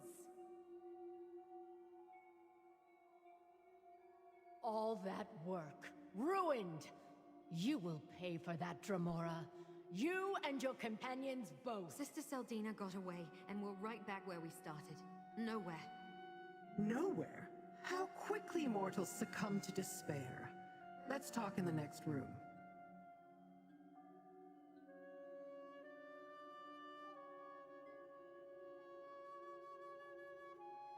Take a moment to look around. Sister Saldina departed in haste. Certainly she left something behind. I did not think Sister Saldina capable of performing such a powerful ritual. You did well, mortal. A few more moments and the magic would have exploded across Fargrave, leaving the city defenseless and destroying all of the Daedra, including me. Yes, but she fled in haste. That means she probably left something behind. Let's search this bathhouse. Bring me whatever you find. Sister Saldina's abandoned paraphernalia may be of use to me, and it may tell you more about the threat to Nirn.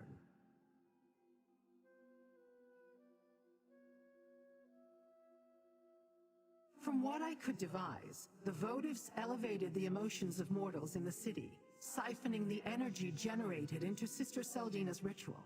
She planned to use that energy to destroy the Daedra, including the Grasp, leaving the city defenseless. That would accomplish nothing. The Daegonists are experts when it comes to disappearing into the shadows. Sister Saldina will pay for her various insults soon enough. For now, see what she left behind when she fled.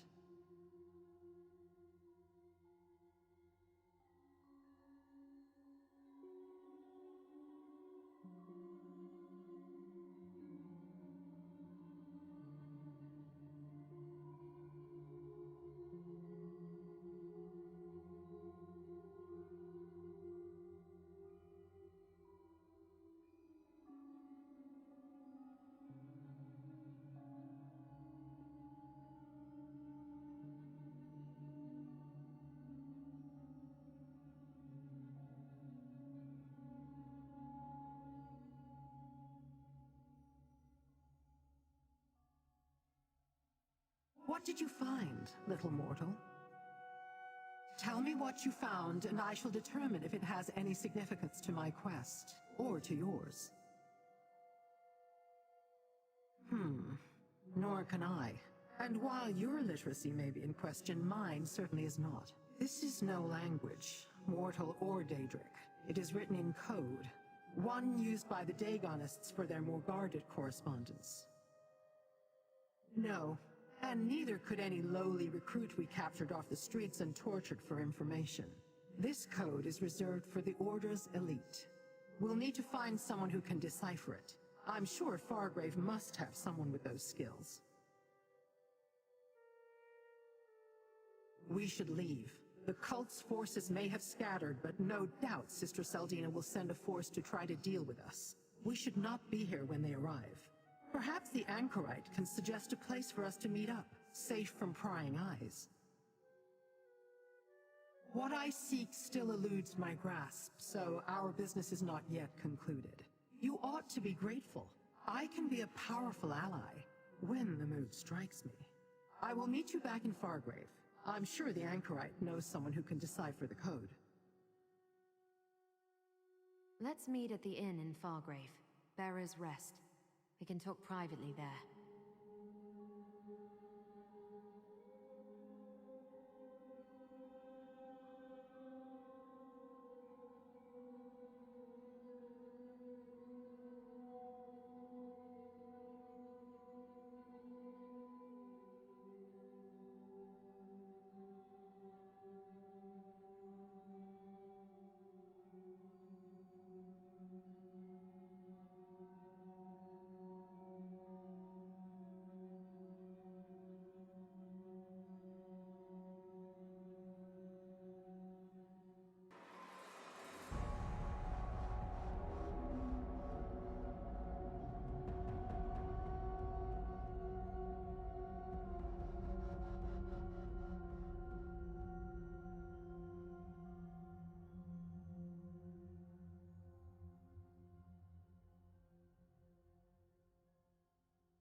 Ungatok alla turna.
So you really came all this way to stop the waking flame from destroying Fargrave?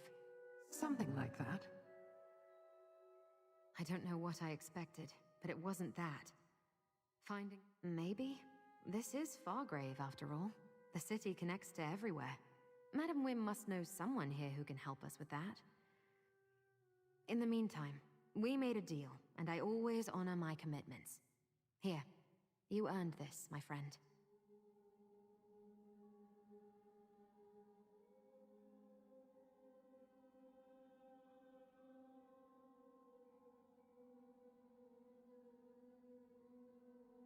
Little mortal, attend me. We have unfinished business, mortal. The encoded message you recovered from the bathhouse. That may be the key to determining the Waking Flame's next move and revealing the secrets I'm searching for. We must find someone who can decipher it. The masked mortal has the right idea. Fargrave sits on the threshold to everywhere. If there exists a being who can decipher this code, we will find them here. I'd prefer it if we could find someone other than Madam Wim to deal with, however.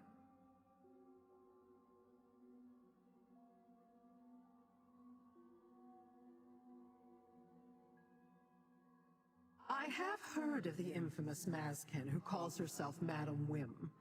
I find her practice of turning gossip into profit to be loathsome. But even a filthy Daedric has its uses, I suppose. Take the note to her and pay whatever it costs for a translation. Go to Madam Wim's establishment, the House of Wims. Show her the encoded note and tell her we need it deciphered. I will meet you there. To make sure we have her undivided attention, and that she understands this is more than a mortal's request.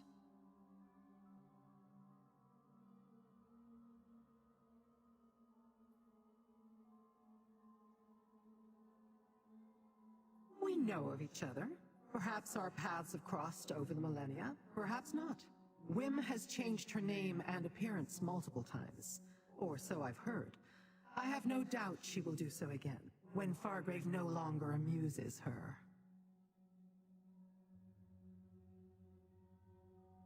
You saw what I saw when we first encountered Sister Seldina at the Waking Flame Conclave.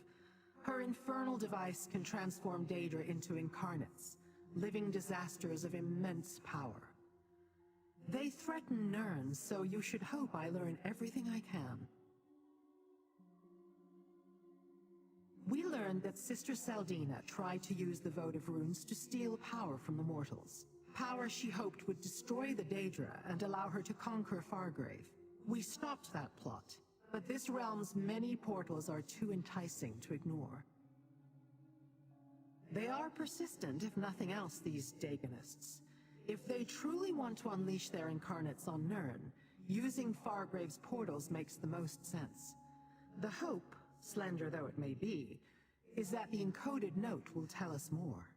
I'll meet you at the House of Wims. I can help with the negotiations.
Why, Lyrinth, my dear, it would be an honor to assist you in any way I can. An honor, yes.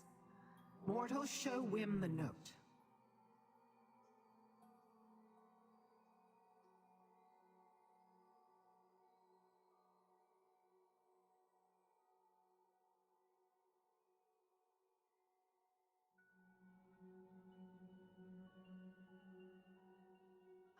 darling. How good of you to once again grace my fine establishment. And I see that my information proved useful. You found Lyrinth. Another customer, satisfied and content. Now, what can Madam Whim do for you this time?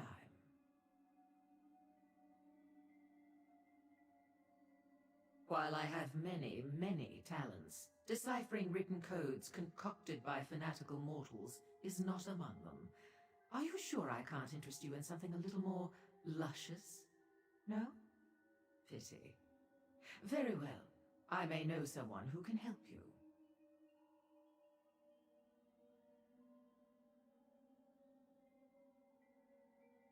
You wound me. I thought we were becoming friends. Talk to Gazmod the Collector.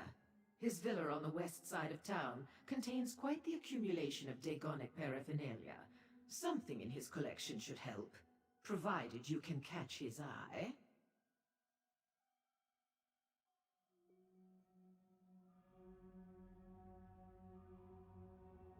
You owe absolutely nothing, my darling. Lyrinth agreed to cover your cost for this bit of inside information. Isn't she a dear? Now, do tell Gazmod that we miss them here at the House of Whims. The place hasn't been the same without them.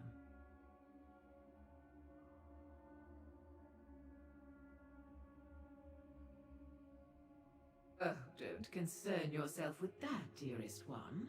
I never ask for more than a client can afford. There's no profit in that.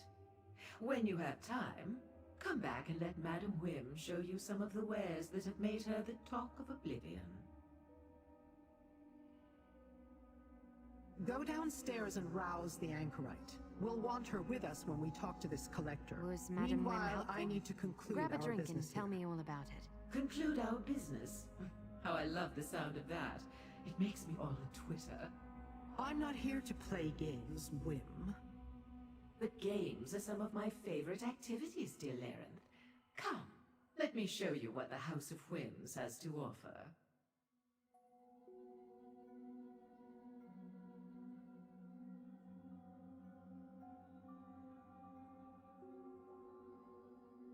I know I said I was going to help with the negotiations, but look, I don't want to talk about it. Some things are private, personal. You can't just walk up and demand I tell you my deepest, darkest secrets. Sorry. I agreed to talk about my name, my mask, everything. After you proved yourself, and you've certainly done that. When we first met, you asked about my name. Madam Whim gave it to me. I just arrived in Fargrave, and everything before that exact moment was gone. All I had was this mask. I didn't know who I was or where I came from. Still don't. Just one of Madam Whim's little jokes. Means I'm a recluse, a hermit, living a life of seclusion behind a mask I can't remove. Sometimes it feels like memories are stirring deep inside my mind. When that happens, I need a distraction. Because it feels like there's a war raging inside my skull. A war I can't win. Better to drink or whatever. Push them back down to stop the pain behind my eyes. That's my story. At least as much as I know. Now, tell me what Madam Whim said. I've heard of the Collector. Has a villa on the west side of the city.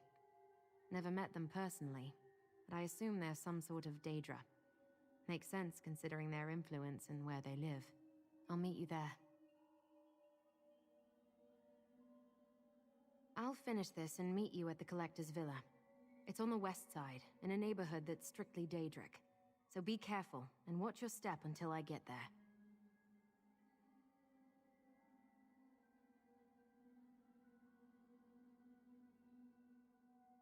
Where else was I to go?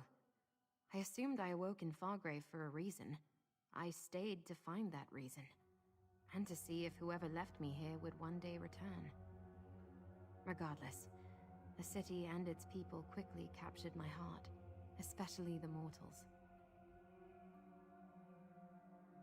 Another label assigned by Madam Whim. Stay in her orbit long enough and you'll collect a dozen appellations. I can't stand to see anyone go hungry or be taken advantage of. I tried to help and don't ask anything in return. Whim sees that as a weakness. Bits and pieces, but when the memories stir, the pain kicks in. If I try to focus on them, actually make sense of them, the mask burns? It hurts me, like it doesn't want me to remember. Someday, I'll look into those blank spaces, but not today. Time to go, little mortals.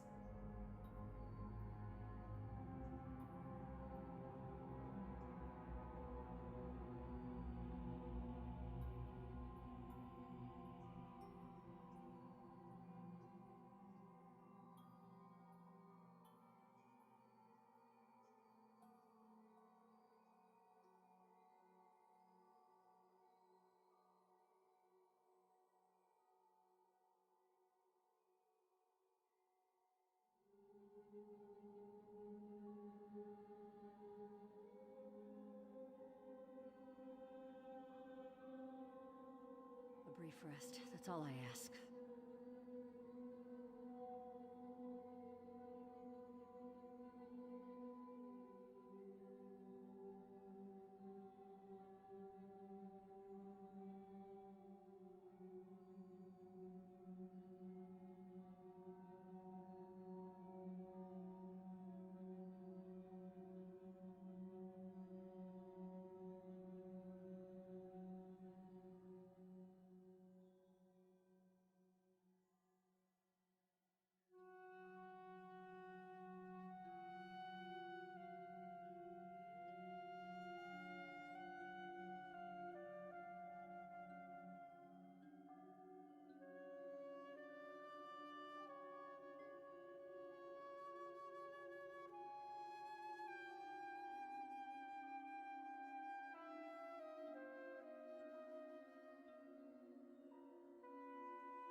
It tries our patience.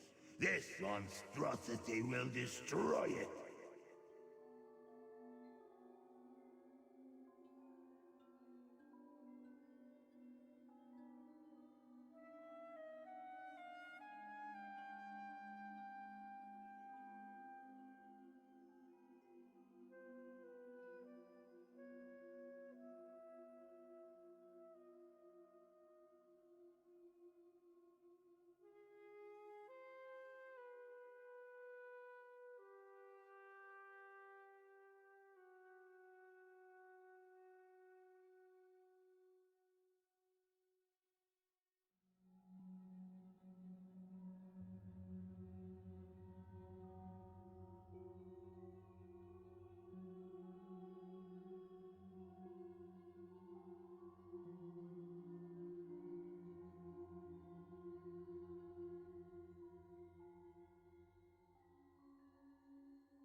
This mask, it intrigues. It must become a part of Gazmod's collection. Friend? Why don't you talk to the Collector? It approaches. It dares speak. Will it offer the mask to compensate for such insults?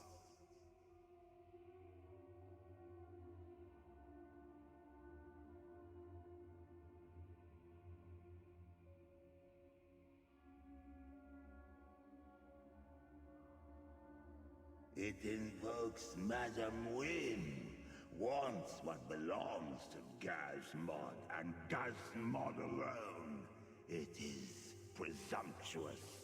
Leave our gaze. Gazmod no longer wants to look upon it.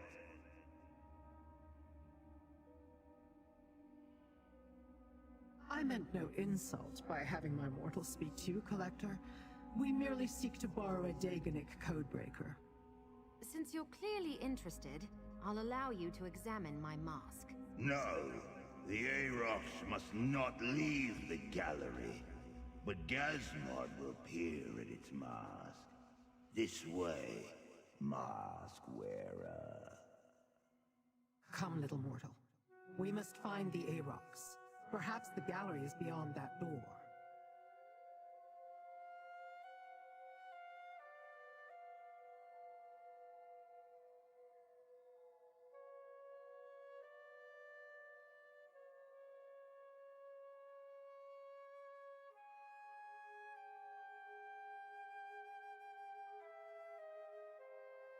A codebreaker called the Aarox. We must find it.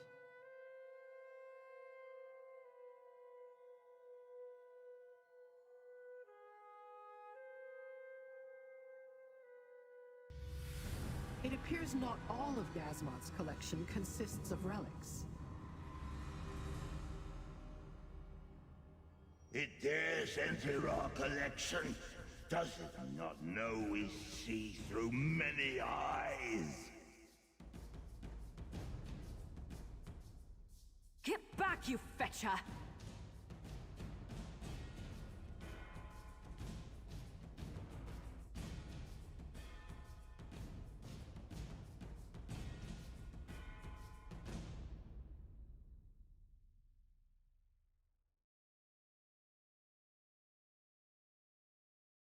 Our collection is as dangerous as it is beautiful.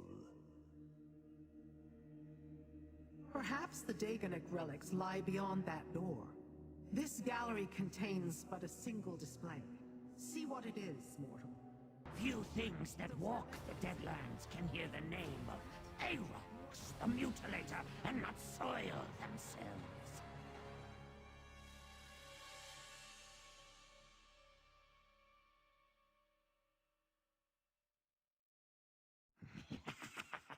Sweet freedom at long last! Aarox owes you for this kind indulgence. You have set Aarox free. Free! Aarox owes you a debt of honor, and Aarox will pay it, no matter how long it takes. You have my word. But pray tell, who do I owe this enormous debt of gratitude to?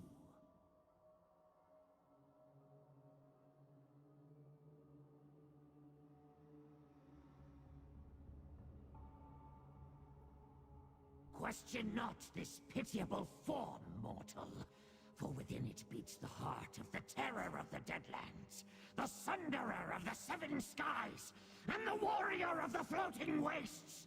I am Aarox the Mutilator! And yes, I currently occupy this Daedric body.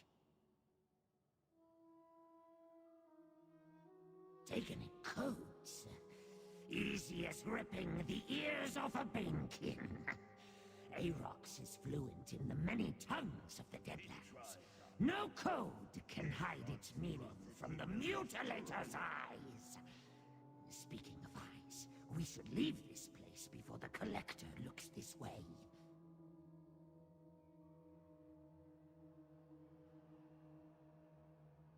I have already pledged to honor my debt to you. I will decipher every scroll in the Tower of Lord Dagon's Viscount Scrivener, if that is what you desire. I swear my fealty to you, mortal master. My life and my skills are yours to command. With pleasure, mortal master.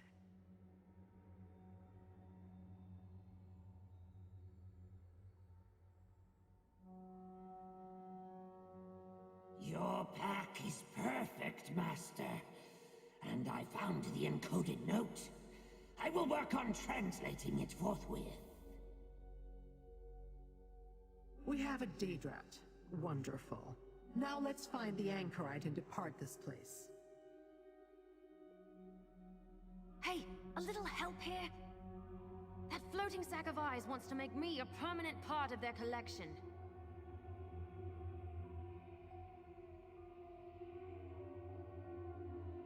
Thanks. Let's get out of here and return to Madame Whim's.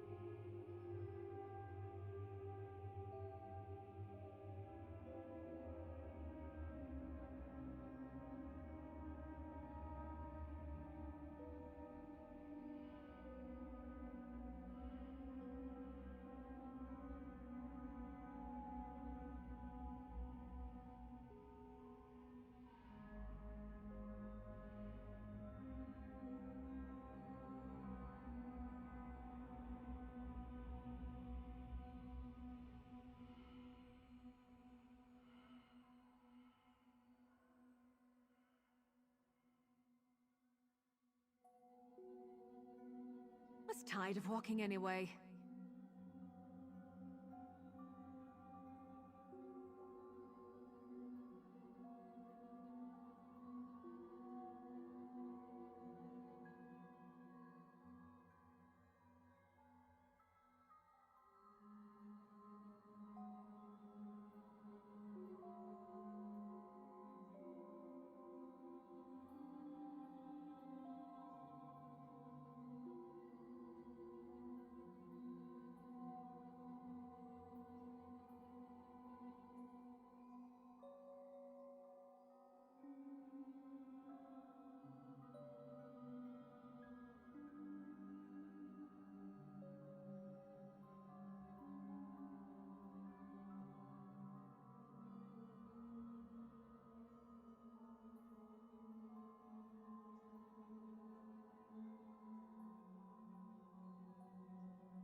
Master! Arox has deciphered the note. Daedric troops from Burning Gyre Keep in the Deadlands are preparing to invade Fargrave. Well done, Rat. Mortal, find out what else the note contains. That Daedrat talks?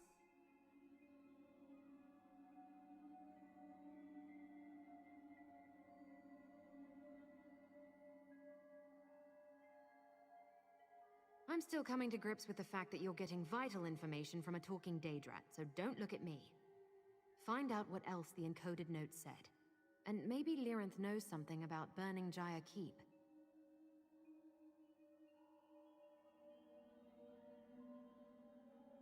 Did you hear what I said, Mortal Master? Volcanos Nokvros prepares to send the most fearsome Daedric troops in all the Deadlands to this Nexus city. The destruction will be glorious!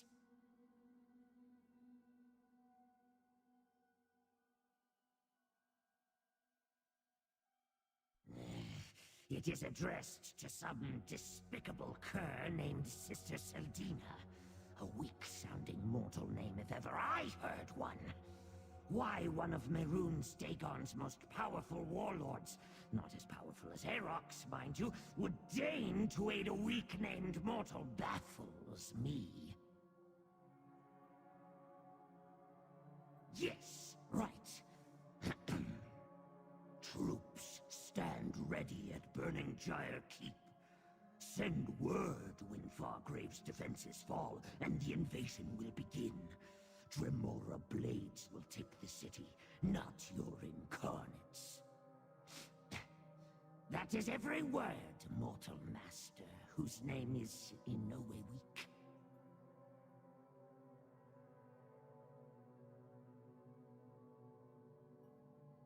Let us make haste, Master. An excellent idea, Mortal. Use the Plaza of Portals to reach the Deadlands. We'll rendezvous at Burning Gyre Keep.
They're coming for us.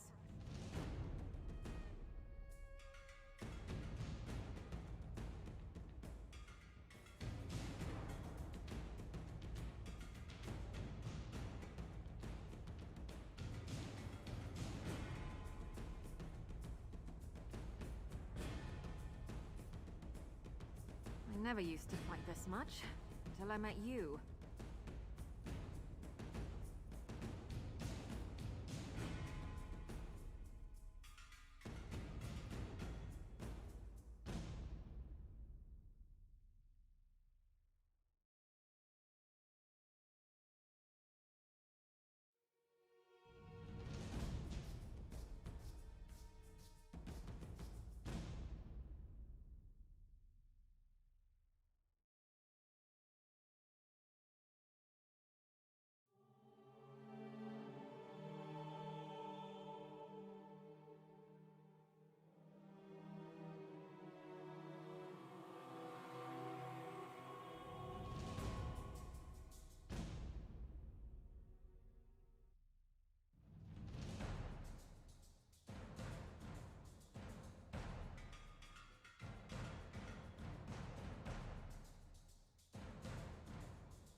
the last of them?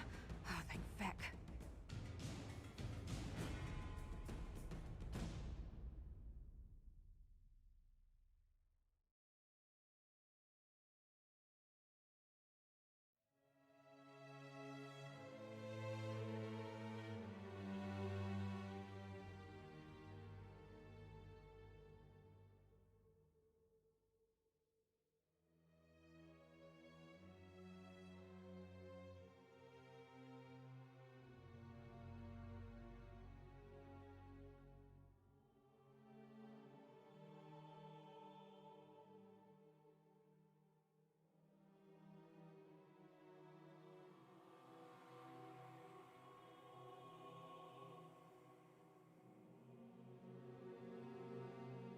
Off we go!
This place smells What in wonderful, oblivion was Master.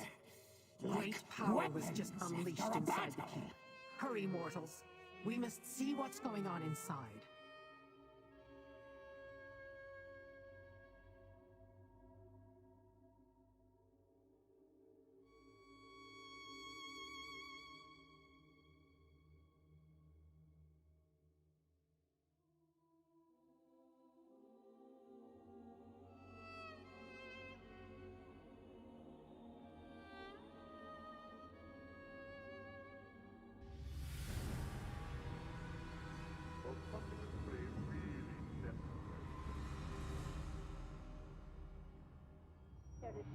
You put too much faith in these abominations, Saldina.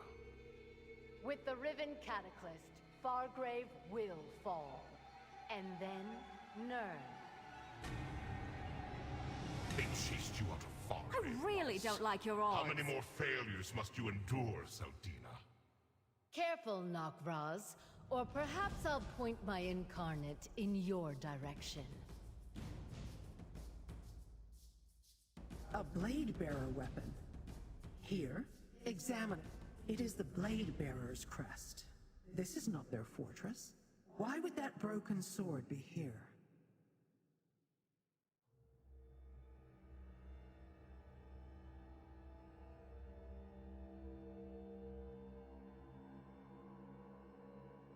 I sense intruders in the keep.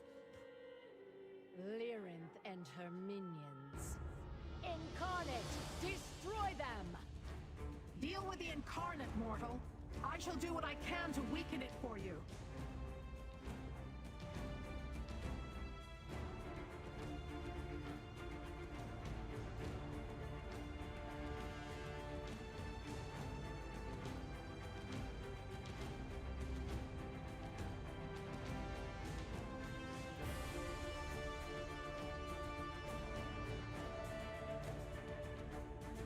I've summoned a pool of energy.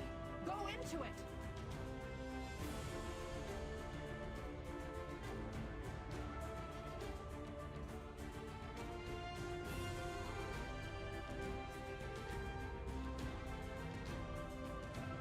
I've summoned a pool of energy. Go into it.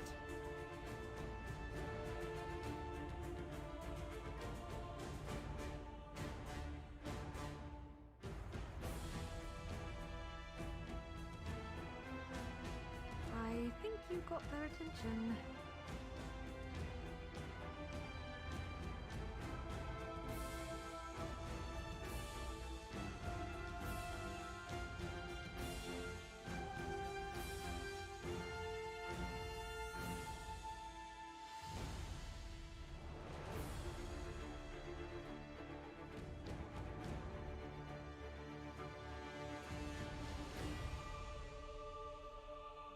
mortal!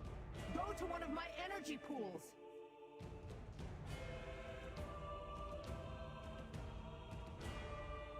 You can make it! Keep moving!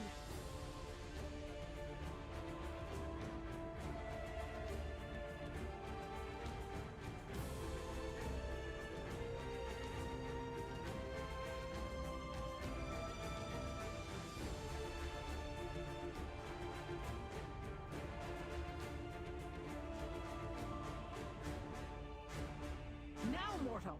Go to one of my energy pools!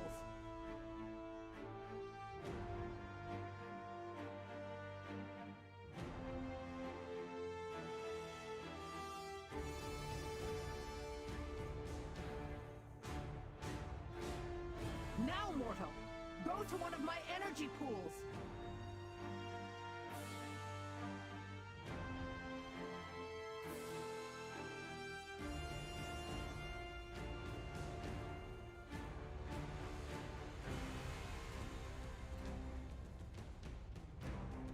Now, mortal! Go to one of my energy pools!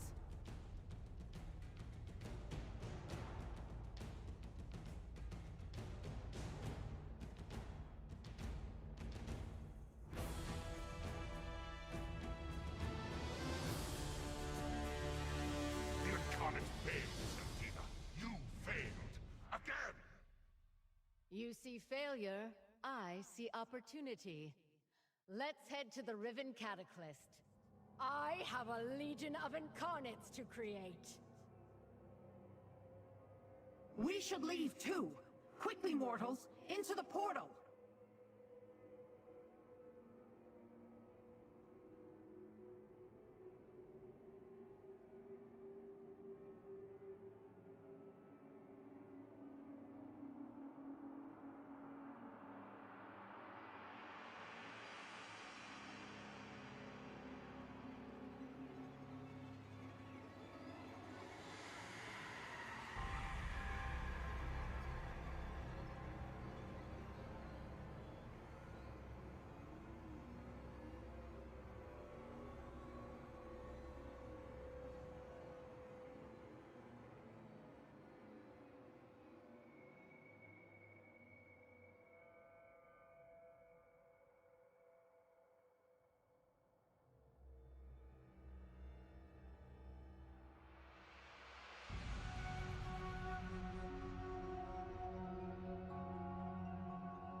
A glorious victory! Arox the Mutilator must scratch furiously to celebrate! Sister Seldina. Twice now, you helped me stop her from harming Fargrave and its people. Thanks for that. I'm not sure why Lyrinth chose us, or what she really cares about in all this. But as long as the cult threatens my city, I'll stand by you.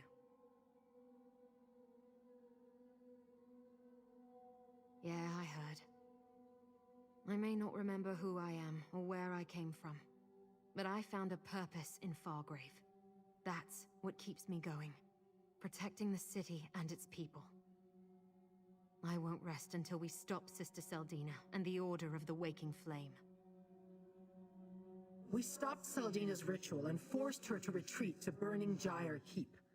There, instead of allowing her to summon Nokroz's promised army, we defeated her incarnate. Now she's on the run, back to her Riven Cataclysm. That device intrigues me.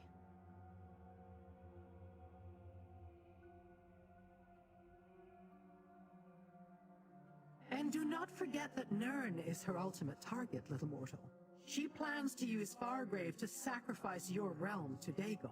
But Seldina figured out a way to change the very nature of a Daedra. Truly change it. That bears further investigation. A question I must ponder. There are few places I can think of to hide such a device. None of them pleasant. And there are the blade bearers to consider.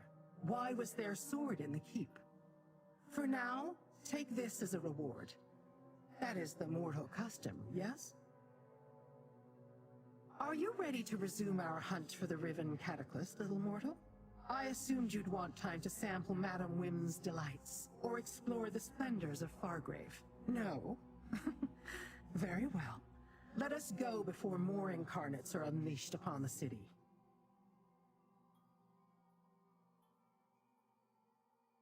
You are not wrong in your summation, but we are not without avenues to explore. Remember the broken sword hilt you found at Burning Gyre Keep? It carries the mark of the Blade Bearers clan. The Blade Bearers are a Dromora clan who forged their own path. They have no allegiance to Mehrunes Dagon, so I find it curious that their crest was found on a broken sword in the keep. I want to determine their involvement. With your aid, of course. The Blade Bearers are nomads, but we should find them at a settlement called Wretched Spire. That's in the Sever region of the Deadlands. We must talk to their kinreeve, Rincaius. I will meet you there. And bring Arox. We may have a use for him.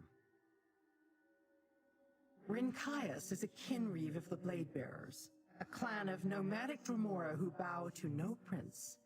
Like the rest of his clan, he is fierce but values honor. He takes pride in his martial skills and the status of his kin. Mortals hold no interest for him. Friends? Hardly. That is a mortal concept. If I understand the idea, it implies affection, vulnerability. That you would attribute such an affiliation to Dromora is amusing. But I have known Rincaius for a long time. We have never been at odds. The Deadlands belong to Mehrunes Dagon, but places exist where his minions rarely go. Wretched Spire stands as a refuge of sorts, a settlement where Dromora without clans and escaped mortal slaves can eke out a meager existence, hence the name. As I said, the Blade Bearers are nomads who... He might be able to explain how his Blade Bearers came to be at Burning Gyre Keep. If Rincaius knows more about the Waking Flame's activity in the Deadlands than we do, perhaps he can tell us where Sister Seldina and her device are hiding. Then either Rincaius knows about the involvement of his kin, or he does not. If he knows, then he is an enemy, and we may learn something by questioning him. If he does not know, then he is a potential ally, and a powerful one. Our work is only beginning, mortal. These incarnates threaten not only Fargrave, but your world as well.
You are unlikely to find any of Mehrunes Dagon's servants in Wretched Spire, Master.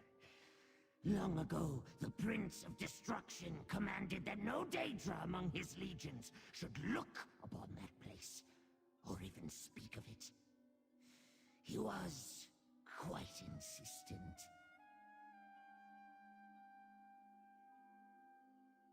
Never heard of him, but I do not trust him. I will watch him closely, Master.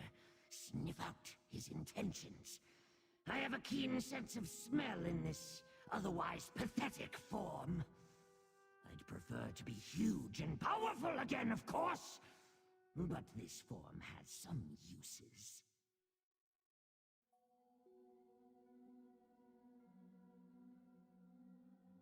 I do not know. Lord Dagon wasn't in the habit of explaining his commandments. I heard the entire town was dropped into the Deadlands from someplace else, but I was never curious enough to investigate further. Sorry to have failed you, Master. At once! With you, Master. Let us lay waste to your foes!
I see the last of the Fool Killers still consorts with mortals. And I see a blade bearer who could use a new perspective. You travel a strange path, Lyrinth. I won't ally with kin such as you. I was not offering an alliance. Mortals, speak to Rinkias.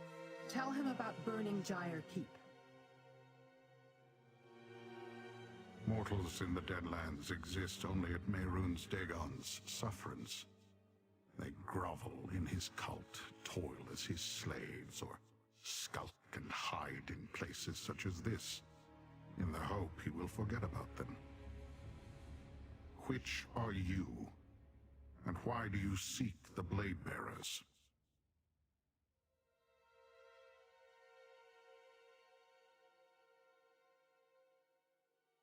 No Blade Bearer would willingly enter a fortress loyal to Lord Dagon. I'm in search of my clan members who disappeared, however. You say you found one of our swords at Burning Gyre Keep. Tell me, what do you know of the Order of the Waking Flame?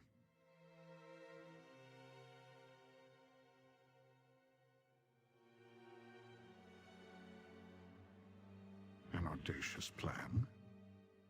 Mehrunes Dagon has swallowed mortal realms before, or at least a portion of them. Such as this settlement you see before you. You are fortunate that their plan failed. What brings you to the Deadlands now? Vengeance?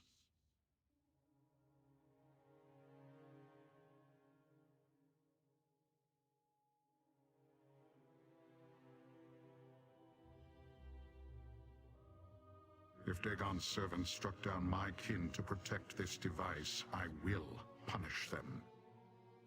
But first, they must be found. My scouts followed rumors to Xynoes's jail and Jin's foundry before they vanished. I will begin there. You may accompany me. Jind is a Dremora Kinmarcher. She studies relics and devices. Xynoes is Zivilai. He studies pain. They are both subordinates of Valkanaz Novkroz, who you say you encountered at Burning Gyre Keep. When Dagon's purposes interfere with our own, we gladly fight his minions. Prince Dagon knows this and welcomes it. We have met the Valkanaz in battle before. This business of mortal secrets and missing Dremora is new, however. The Blade Bearers come to Wretched Spire every cycle. It provides a place to plot our next campaign against rival clans. When one of our war parties never arrived, I dispatched scouts to find it. They made one report. Then they too disappeared. Kinmarcher Jind oversees a foundry in the Sever, not far from Wretched Spire. Xynoes, it is unusual for two high-ranking lieutenants of Valkanaz Novkroz to suddenly concern themselves with mortals, yes. Novkroz has nothing but contempt for your kind. Is that all? I grow impatient. Ika, Drozu, stay vigilant. It's possible our clanmates will return while I am gone.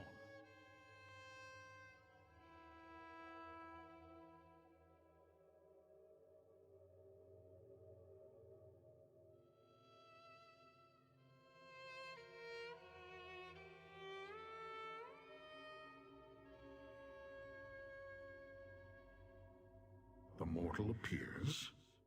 Surprising, but acceptable. I expected you to be killed on your way here. Perhaps you are more capable than you appear. This is the foundry of Jind, Kinmarcher under Valkanaz Novkroz. Here she supervises Dremora who study and devise things of interest to the Valkanaz. Look for strange devices or documents about mortal machines in Jin's foundry. I will search for signs of my blade bearers and question any churls I find. There is a ritual site to the north. Meet me there when you finish searching the foundry. That would be an inefficient use of my time and abilities. Do not expect me to guard you, mortal, but if you die, as mortals are prone to do, I shall inform Lyrinth. At my convenience. I've had few dealings with Kinmarcha Jind, but I have reservations about any Dremora who dabbles in mortal inventions. It is an unseemly habit. Dislike? One must be familiar with something to dislike it. I am unfamiliar with your kind and not especially curious. You are simply unimportant. I mean no insult. I'm sure you are very important to you, as far as mortals are concerned. Comfort is not a concept I give much thought to. It is something mortals seek, to protect them from fears and cares. Or so I have heard. Dremora know little of fear, so the relative merits of being comfortable or uncomfortable are meaningless. I will only wait for a brief period at the ritual site after I complete my own investigations. Search quickly if you wish to compare notes. That Ringcaius doesn't know what to make of you, Master. He seems like the suspicious type.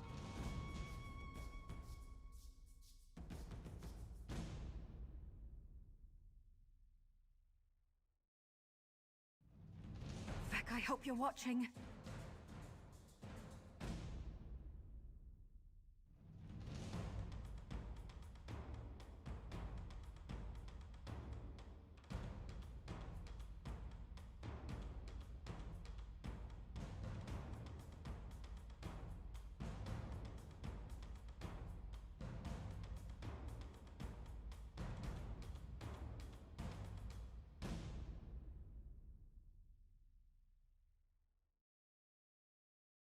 Nice hole.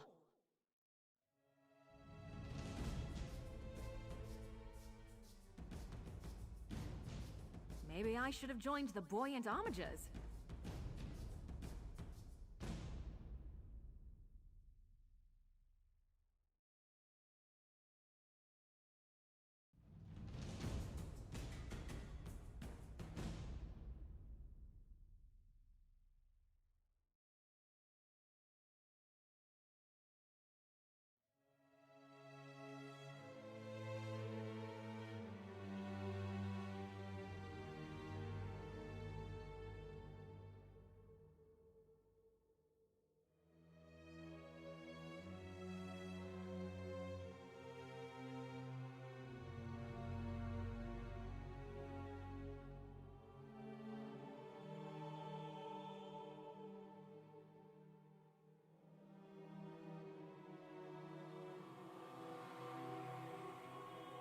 Master, I sense a death stone.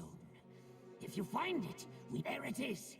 Touch it, and you hear the victim's last thoughts. I know Enemies that line make came the best death stones. Even if I did translate the note stolen from Sister Saldina. Narkarovs thinks he can make his own catalyst. Let them kill me.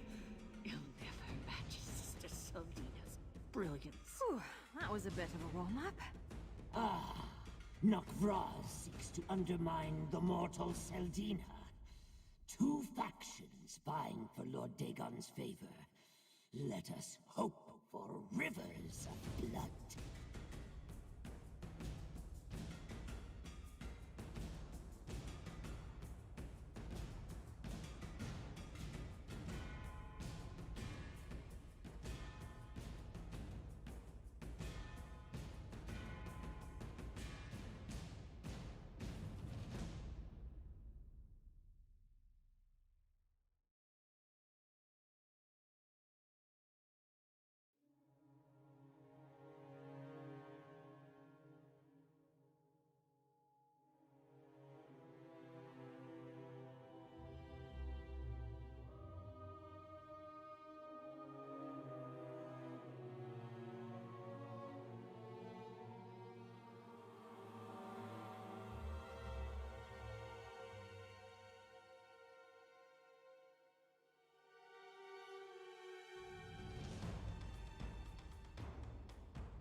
In a big family, you have to know how to scrap.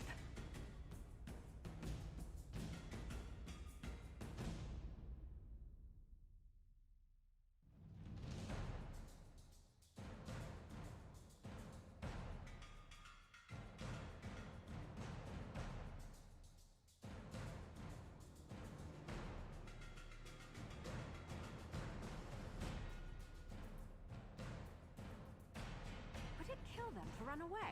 Well, no, I guess it wouldn't. Maybe they should try that.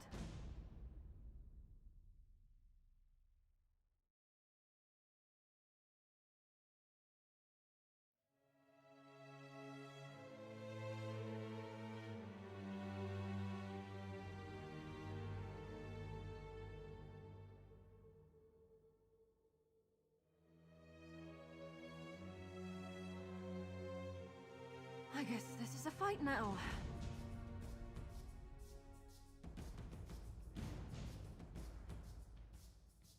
Roll!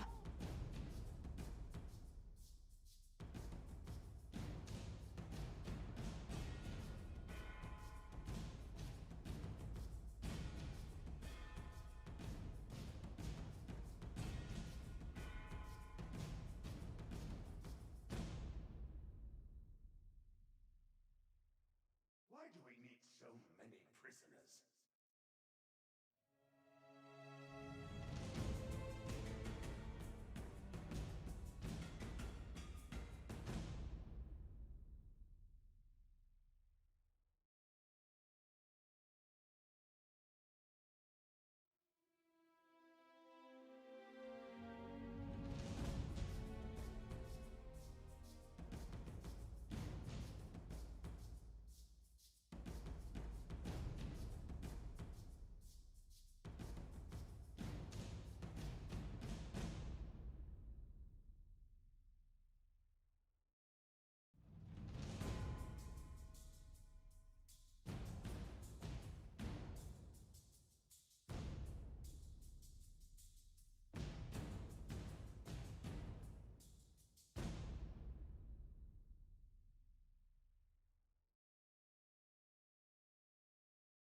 A strange drawing, Master.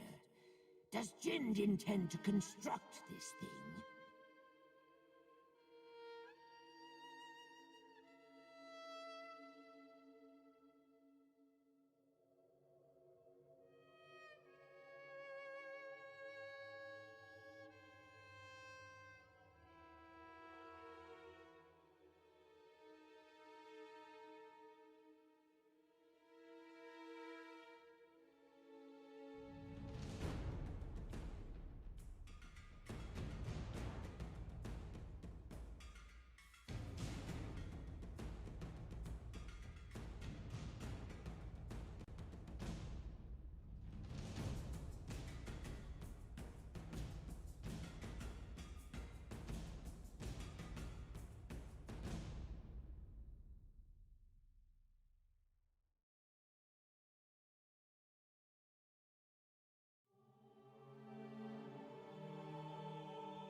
mortal woman dares command Jind and Nokfroz?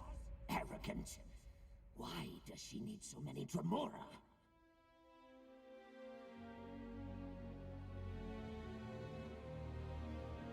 Can never have enough of that.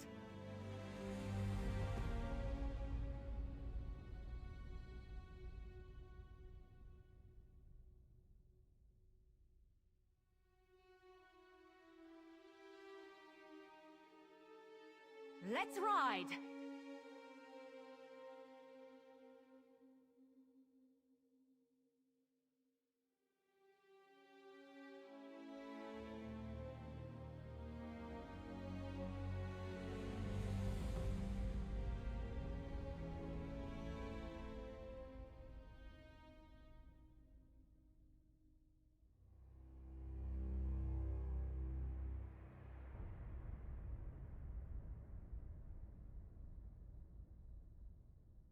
I thought Jind would slice your flesh to ribbons. You are sturdier than you appear.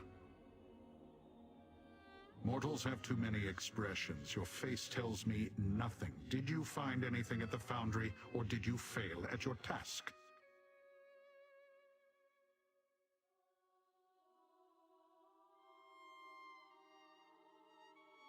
For what purpose?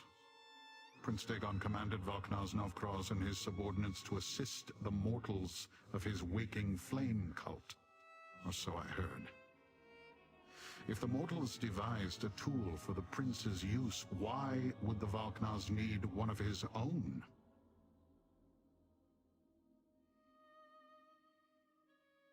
This reeks of mortal lies and trickery. Mortals do not enslave kin. And yet, I found signs left by my blade bearers. Kin of many clans gathered here before they were taken somewhere else. Yes. Kin are not to be used by mortals. The very thought offends me. I must find signs of my missing clanmates. Meet me near the jail of Xanawaz. The area features many deep ravines. Do not fall into one and die. You are not a blade bearer. You have no means to perceive the secret symbols of my kin. We are of oblivion, made of its substance. It is a simple thing to leave an impression that others of our clan can sense.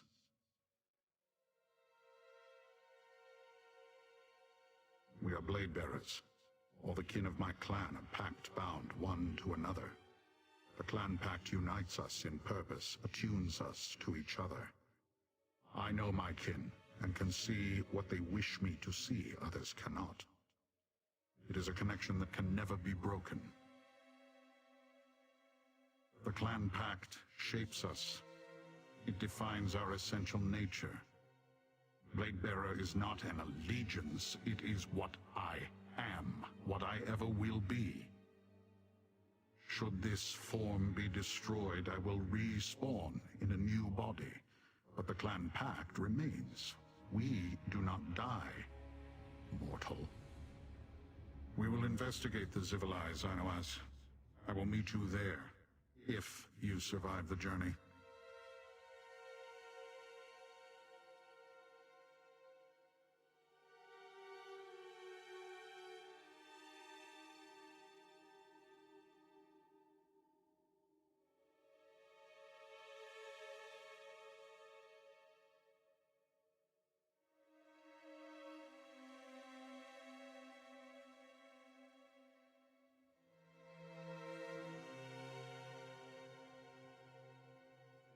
Off with you, Swit!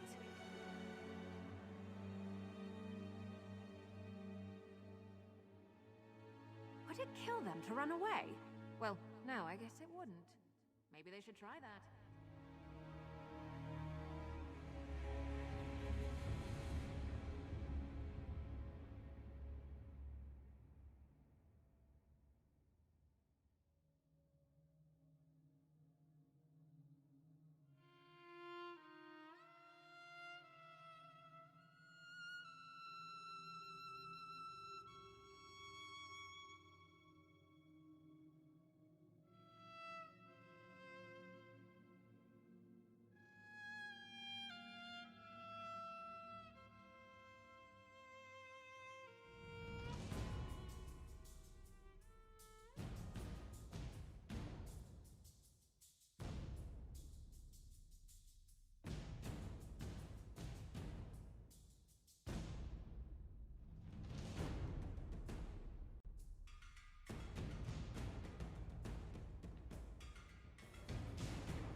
Never used to fight this much, until I met you.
The Zivilai will grind your mortal bones to ash if he sends you here.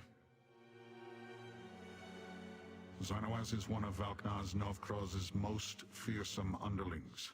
He commands many Dremora. I do not know if he Blade bearers would not allow themselves to be seen by you, so do not waste your time looking for them. Search for information about the mortal device that drew my scouts to this site. I will look for my kin.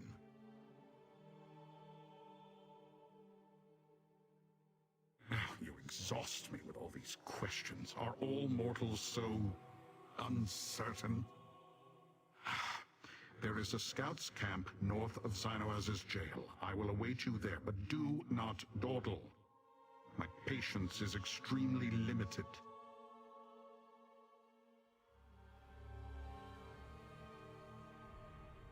Zivali are reckless creatures. They rely on wild emotion and brute strength instead of skill and strategy. Dangerous to the weak or the unwary. You are still here. Was I not specific enough in my warning?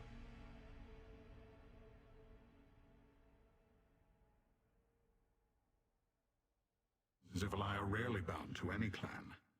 Sometimes they work together, but it never lasts. They are arrogant and do not like taking orders. Only the most powerful Daedric lords can compel their obedience. Such as Prince Dagon.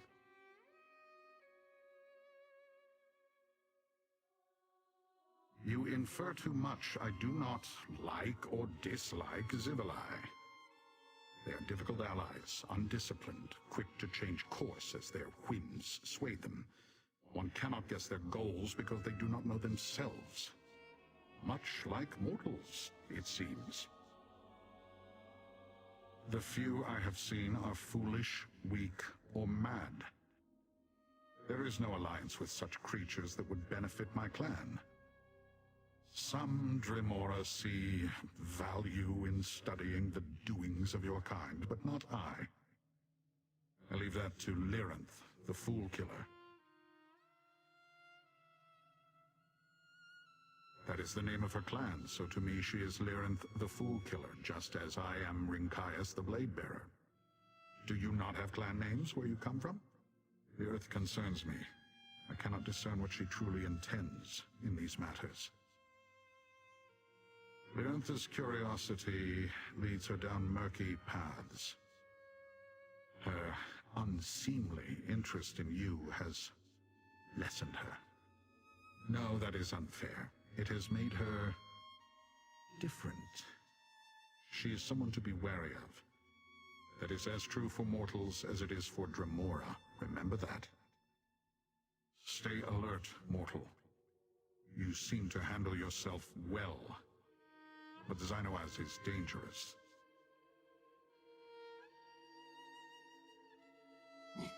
If Rinkaius knew that Aerox was your protector, he would be more courteous.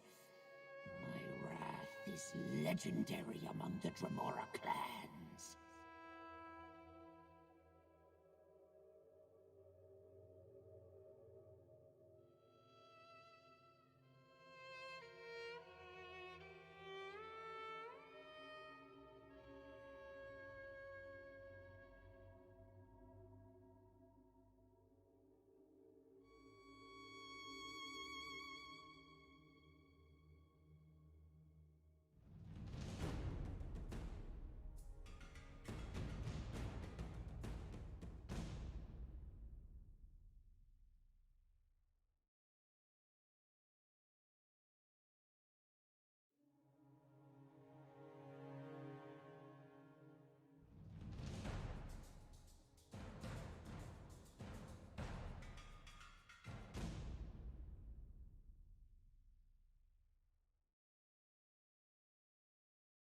Nothing wrong with a little opportunistic harvesting.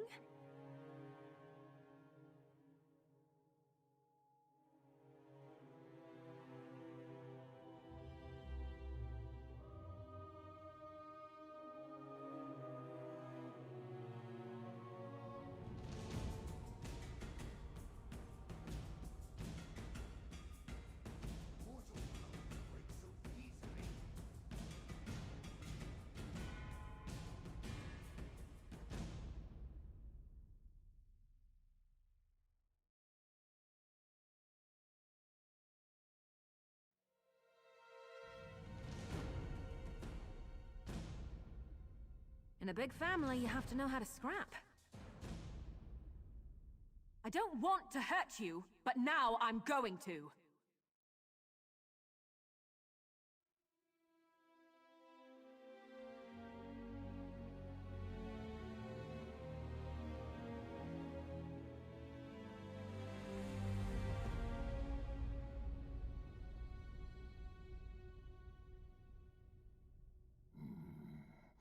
More scratchings? They really are trying to build their own Cataclysm, Master.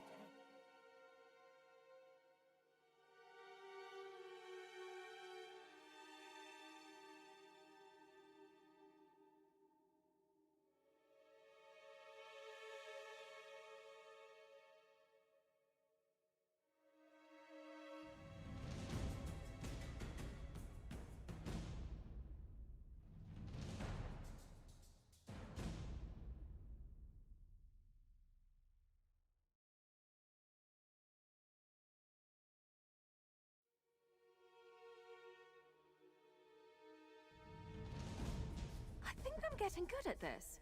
Oh, I probably shouldn't be proud of that. They're coming for us.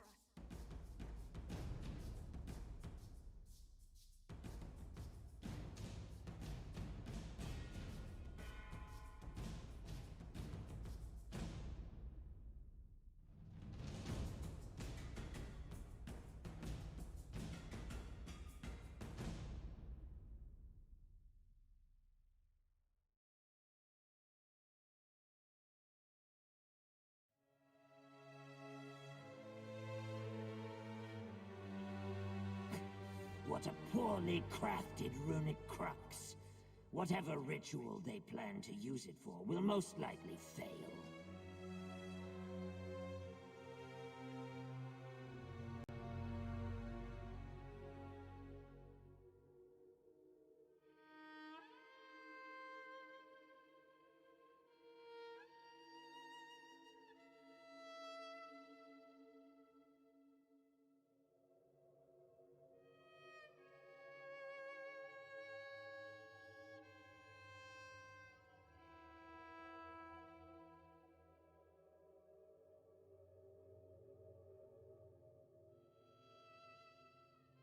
I was tired of walking anyway.